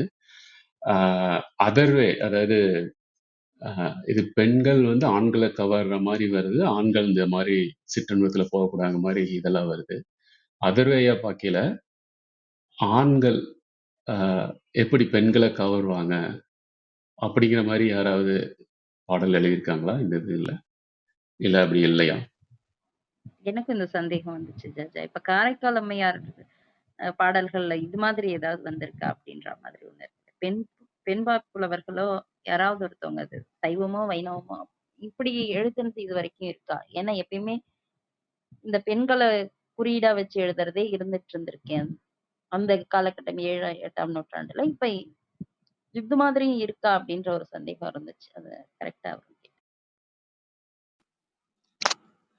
அது ஆண் பெண் ஆகிய இரண்டு பால் பிரிவுகளும் எந்த விதமா அன்பை வெளிப்படுத்துதுன்னு பார்க்கணும். நாம ஆண் அடைந்து அனுபவிக்கும் ஆசை உடையவன், விழைவு கொண்டவன். ஆனா பெண் அதே அன்பை எப்படி வெளிப்படுத்துவாள்? கொடுத்து நிறையக்கூடிய விதத்தில் பெண்ணின் அன்பு இருக்கும், பெற்று அனுபவிக்கக்கூடிய விதத்துல ஆணினுடைய இன்பம் இருக்கும். ஆகவேதான் ஆண் எப்போதும் முன்ன ஓடி வரான். நாக்க தொங்க போட்டு அலையிறது பூரா ஆண்கள் தான். எனக்கு எனக்கு வேணும், எனக்கு வேணும், எனக்கு வேணும், எனக்கு வேணும்னு. பெண்கள் கொடுத்து நிறைபவர்கள். சங்க இலக்கிய பாடல்கள்ல இருந்து பாருங்க, பெண்கள் எப்படி ஏங்குறாங்கன்னு பாருங்க. என்ன அவனுக்கு கொடுக்க முடியலையேன்னு ஏங்கக்கூடியவங்க பெண்கள். நாச்சியார் எப்படி கோவப்படுறா? இந்த உன்னித்து எழுந்த என் தடமுலைகள் அவனுக்கன்றி வேற யாருக்கும், வேறு யாரு வாயில் போகா அப்படின்னு அந்த அம்மா டிக்ளேர் பண்ணுது. மானிடவர்க்கென்று பேச்சு படியிலின் வாழகில்லேன் கண்டாய் மன்மதனே. செத்து போயிருவேன் நான். எங்க ஒரு ஆண் அவ கிடைக்கலன்னா நான் செத்து போயிருவேன் எழுதின பாட்டை எடுங்க. என்னைய கொல்றாளே, என்ன கொல்றா? வந்து எனக்கு அன்பை கொடுக்காமல், வந்து என்ன கவனிக்காம என்னைய கொல்றா. இது ஆணினுடைய அன்பு. பெண்ணினுடைய அன்பை பாருங்க, கொடுத்து கொடுத்து நிறையும் அன்பு. கொடுப்பதற்கு அவ தயார், வாங்குவதற்கு அவன் இல்லையே, வாங்குவதற்கு அவன் இல்லையே. என்னை ததைத்து கொண்டு ஊற்றவும் வல்லையேன்னு கேக்குறா நாச்சியார். பெண்ணினுடைய காதல பூரம் பாருங்க, உருகி நைந்து அப்படியே உள்ள கிடந்து குமைந்து, எதுக்குமா இவ்வளவு போராடுற? இல்லைங்க, என்னை அவருக்கு கொடுத்தே ஆகணும். பெண்ணினுடைய காதல் அப்படிப்பட்ட காதல். ஆணினுடைய காதல் எப்படி இருக்கிறது? அடைந்து அனுபவிக்க நினைப்பது, எடுத்து உண்ண நினைப்பது. எதுக்கு பெண்ணுக்கு இயல்பா சமையலும் ஆணுக்கு திங்கிறதும் வந்து சேர்ந்தது? எடுத்து தின்னு அனுபவிக்கிறது. அவ சமைச்சு வச்சா அள்ளி திங்கிற அனுபவம் தான் ஆணுக்கு. ஆனா சமைத்து பரிமாறி சாப்பிடுறத பார்த்து நிறையக்கூடியது பெண்ணுக்கு தானே இருக்கு. அவ படைப்பிற்காக படைக்கப்பட்டவள். சோத்தை படைக்கிறதும் அவதான், குடும்பத்தை படைக்கிறதும் அவதான், ஆணுக்கு இன்பத்தை படைப்பதும் அவள்தான். அவளுடைய ஏக்கம் எல்லாம் தான் படைப்பதை பெற்றுக்கொள்வதற்கு வேணும்னு தான். எவ்வளவு பெருங்காதலும் பிள்ளைகள் வந்தா ஒரு அடி பின்னாடி தானே ஹஸ்பண்ட் நிக்கணும். அவ்வளவு பெருங்காதலும் பிள்ளையை பெறுவதற்கு தானே. அப்ப நீங்க நீங்க கவனிச்சீங்கனாலே தெரியும். பெண்ணினுடைய காதல் என்பது ஒரு நாளும் ஏன் இன்னொருவன்ட்டிருந்து ஏங்கிட்டு போய் நிக்காது. இப்ப இதுல சொல்றது பூரா என்ன, அழகிய பெண்கள் பின்னாடி போய் நிக்கிறா. தலைவி எல்லா நாளும் தலைவனுக்காக ஏங்கி நிக்கிறா. தலைவன் எங்க இருக்காரு? பரத்தையர் வீட்டுக்கு போயிருக்காரு. என்ன அளவு காதல் அது? தலைவன் பரத்தையர் வீட்டுக்கு போனாலும் தலைவி அவனுக்காக ஏங்கி நிக்கிறத மரபாத்தான் நமக்கு இருந்திருக்கு. இவ தலைவனுக்குத்தான் ஏங்குவா. இவன் எதெல்லாம் அழகா இருக்கோ அதை அத்தனைக்கும் ஏங்கி தொலைவான். கிழவன் ஆனதுக்கு அப்புறமா அழகுக்கு ஏங்குறவன்.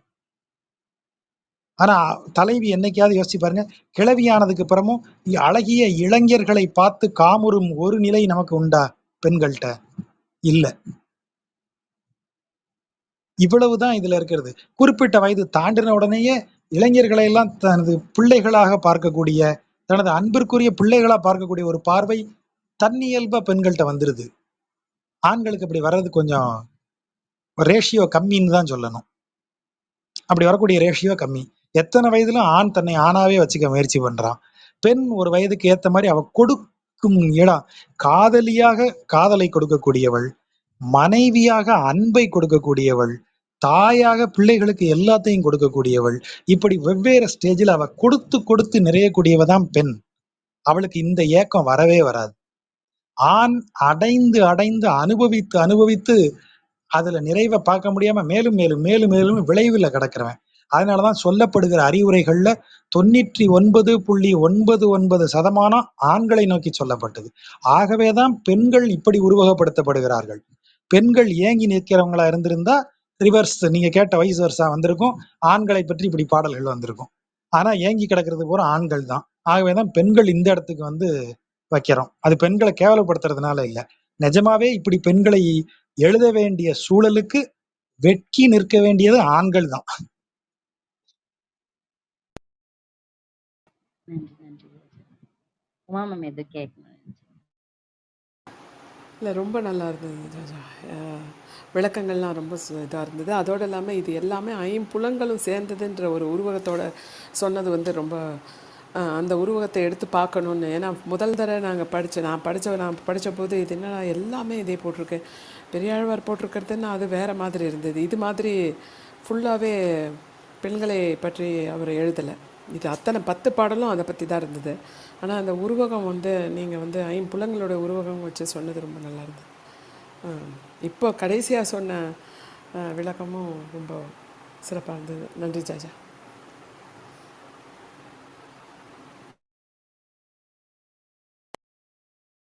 வெற்றி சார் ஏதாவது கேட்க வேண்டியிருக்கா?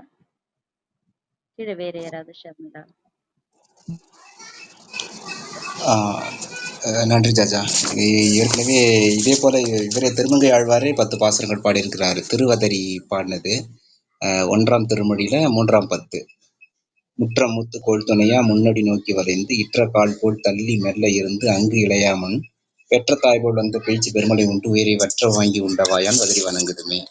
அப்புறம் இது என் அப்பர் மூத்த ஆறு என்று இளையவர் ஏசா முன்னம், அது ஒண்ணு. ஆமா, நான் அதை பெரியாழ்வார்னு சொல்லிட்டேன். ஆமா, தவறு என்னுடையதுதான். ஈசி பூமின் இங்கு இரேழ்மின் இருமி இழைத்தீர் உள்ளம் கூசி இட்டீர் என்று பேசும் குவலயம் கண்ணியர்வாள் நாசமான பாசமிட்டு நல்லெறி நோக்கல்லூரில் வாசமல்கு தன் துழாயான் வதறி வணங்குது. அதான் ஜஸ்ட் சொல்லணும் தான். தேங்க்யூ.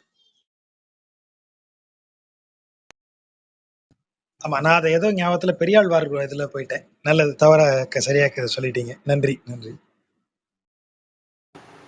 பெரியாழ்வார் வந்து உடல் நைந்து போவதற்கு முன்பு அப்படி அந்த அதாவது இந்த புண்கள் அது இதெல்லாம் வந்து செதில்கள் அதில் செற்றல் ஏரி போவதற்கு முன் செற்றல் ஏரி அந்த மாதிரி இருந்தது. பெண்களை குறி வச்சு இல்லை, உடம்பு வந்து நைந்து போகிறதுக்கு முன்னாடின்ற மாதிரி இருந்தது.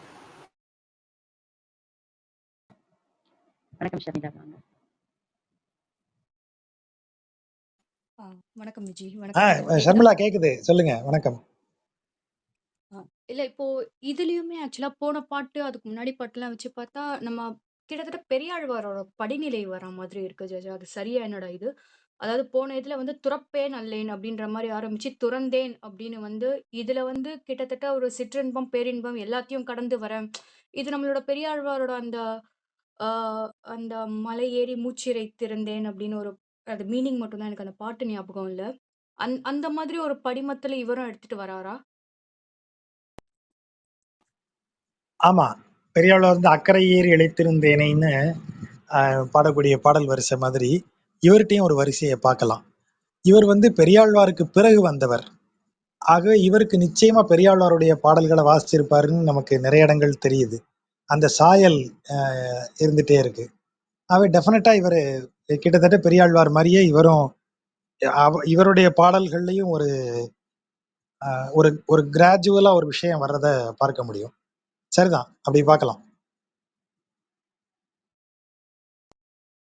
அப்போ இது எல்லாமே கிட்டத்தட்ட இப்போ எல்லாரும் கேட்ட மாதிரி அ இந்த இந்த ஒரு இல்லறம் இத துறந்துட்டா அடுத்து இது அப்படின்ற மாரி தான். பட் ஆனா இதுவும் இது சரியான அசம்ப்ஷனான்னு தெரியல. இதுக்கு முன்னாடி அனுபவிச்சது எல்லாமே சின்ன வயசோட ஒரு ஆனந்தம். ஆனா இப்ப சொல்றது எல்லாமே நான் வயோதிகன் ஆகிட்டேன் அதனால நான் வெறுக்கிறேன். அப்படின்ற ஒரு இதுல பார்க்கலாமா? அதாவது நமக்கு சொல்லப்படுவது வந்து, வயோதிகம் என்பது வந்து ஞானத்திற்குரிய பருவம். ஞானத்தை அது அறிவிற்குரிய பருவமா சொல்லப்படல. ஞானத்திற்குரிய பருவமாக சொல்லப்படுவது. வானப்பிரஸ்தம் என்பது வந்து வயோதிகத்தின் ஒரு கூறு. தான் தன்னைக் குறித்த ஆய்வில் தனித்திருந்து ஈடுபடுவது. உலக இன்பங்களிலிருந்து, உலகச் செயல்பாடுகளிலிருந்து விலகி நின்று தன்னைக் குறித்து ஆராய்வது. அதுதான் வானப்பிரஸ்த நிலை. அப்போ உடலில் இளமை இருக்கும்போது, நீங்க அனுபவிக்க வேண்டியதுங்கிறது 2 விஷயங்கள உட்படுத்தினது. ஒன்று அந்த இன்பங்களை துய்ப்பது. ஆனால், அந்த இன்பங்களை துய்ப்பதற்கு தேவையான உழைப்பை நல்குவது. 2யும் நீங்க செஞ்சாகணும். உலகக் கடமைகளை ஆற்றி, உலக இன்பங்களை துய்ப்பது. நல்ல வேல பார்த்து நெறைய சம்பாதிச்சு தான் நான் நல்லா செலவு பண்ண முடியும். அப்போ இந்த 2 கடமைகளில் இதிலிருந்து விலகச் சொல்லும்போது, நீங்க கடமையிலிருந்து விலகணும்னா இன்பத்தையும் துறக்கணும். ஆனா நமக்கு என்ன நடக்குது? உடல்நிலை தளர்வதால் நாம் கடமையிலிருந்து விடுபட வேண்டியவராகிறோம். அந்த காலத்துல போர்ல தளபதியா இருக்கேன். 60 வயசுக்கு மேல ஆயிருச்சு. குதிரையில ஏறுறதுக்கே 2 பேர் தூக்கி விட வேண்டியிருக்குன்னா, அவன என்ன சொல்லுவார் ராஜா? "எப்பா நீ போ அடுத்தவன் தளபதியா வரட்டும்னு" சொல்லுவார். அப்போ உடலே உன்னை கடமையிலிருந்து வெளிய தள்ளும்போது, ஆசையும் சேர்ந்து போகுதா? போக மாட்டேங்குது. ஆசைக்கு வயது கிடையாது. அது இளமையோடு இருக்கிறது. அப்போ நாம் உணர வேண்டிய விஷயம் என்னவென்றால், வயோதிகத்தால் வருவது அல்ல. ஒரு கட்டத்தில் இந்த இன்ப நுகர்வு நமக்கு நிலைக்காது. அந்த அறிவு தான் நமக்கு வேண்டும். அப்பதான் அதையே நோக்கமாகக் கொண்டு, அதுவே நமது இறுதி இலக்கு என்று கொண்டு செயல்படக்கூடிய இடத்திலிருந்து நம்ம வெளியில வேற பார்வை பார்ப்போம். வேற ஒரு இடத்த திரும்பி பார்ப்போம். பணமே எல்லாம். பணம் தான் எல்லாம் நெனச்சு வெறி பிடிச்ச மாரி நம்ம ஓடும்போது, ஒரு கட்டத்துல உடம்பு டயர்ட் ஆகும்போது, திரும்பி பார்த்தா பணத்தையே பார்த்துட்டு ஓடிட்டேன். பக்கத்துல ஒரு மனுஷனையும் காணோம். இப்ப என்ன நடக்கும்? அப்ப அந்த நேரத்துல இந்த வயோதிகம் எனப்படுவது என்ன? நீங்க உறுதியோட இருந்த காலத்துல செய்ய வேண்டிய விடுபட்டு போன கடமைகள், அன்றைக்கு உங்களுக்கு ஒரு வினையா வந்து நிக்கும். ஆகவே தான் இங்க என்ன சொல்லப்படுகிறது என்றால், நீ உனது உலகக் கடமைகளை முடித்து வரும்போது, அங்க முடிந்து எங்க வரப்போற? அப்படி வர்றதுக்கு ஒரு இடம் தயாரா இருக்கணுமா இல்லையா? ரிட்டயர்மென்ட் ஆனா எனக்கு ஒரு வருமானம் வந்துகிட்டே இருக்கணும். அப்ப அந்த வருமானம் எங்கிருந்து வரும்? வேலை பார்க்கிற நாள்லயே நான் சம்பாதிச்சு ஒரு கார்பஸ கிரியேட் பண்ணி வச்சிருந்தா தான், நான் ரிட்டயர்ட் ஆகும்போது நிம்மதியான வாழ்க்கைக்குள்ள முடியும். அப்ப உடலில் வலு இருக்கும்போதே, உடலில் வலு இல்லாத காலத்தில் என்ன செய்ய வேண்டுமோ அதற்கு சேர்த்து வைத்துக் கொள்ளணும். அப்படியே தூக்கி இத ஆன்மீகத்துல போடுங்க. உடல்ல வலு இருக்கிற காலத்திலேயே, நீ எல்லா நேரமும் இன்பங்களுக்கு பின்னாடியே போகாம, அந்த இன்பங்கள் நிலைத்த தன்மை உடையன அல்ல என்கிற அந்த கருத்தை மனதில் வைத்துக்கொண்டு, அது எனக்கு நிலையற்றது. அது நிலைத்து இருக்கும். உலகத்திற்கு அது நிலைத்தது. ஆனா எனக்கு அது நிலைத்திருப்பது அல்லங்கிற அறிவோடு அதிலிருந்து ஒருபடி விலகி இறைவனை மனதில் நினைத்து கொண்டு உலக கடமையை ஆற்றி வரும்போது நாம இதிலிருந்து தவிர்த்து வந்துடலாம். அந்த பொருள் தான் நமக்கு சொல்லப்படுகிறது. அதற்கு உதாரணமாக தான் வயோதிகம் இங்க குறியீடாக கொண்டு வரப்படுகிறது. வயோதிகம் என்பது நமது உடலின் எல்லையை குறிப்பிட்டு காட்டுவது. புலன்களின் எல்லை. புலன் இன்பத்திற்கு எல்லைகள் கிடையாது. புலனின்பம் எப்போதும் இருக்கும். ஆனா புலன்கள் எல்லையுடையவை. புலன்கள் குறிப்பிட்ட காலத்திற்கு பிறகு நைந்து போகும்.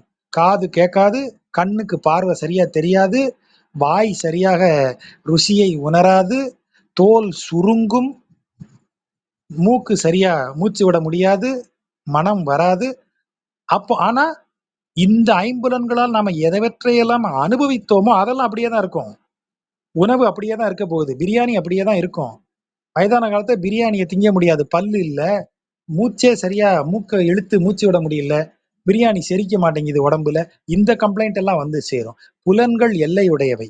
இந்த அறிவு நமக்கு வேண்டும். அப்பதான் புலன்கள் குறையும் போது இறைவனின் மீதான நாட்டம் நமக்கு ஏற்கனவே திடீர்னு வந்துராது. அதுக்கு தான் இப்பவேல இருந்து இறைவனை மனதில் நினைச்சுக்கோன்னு சொல்றாங்க.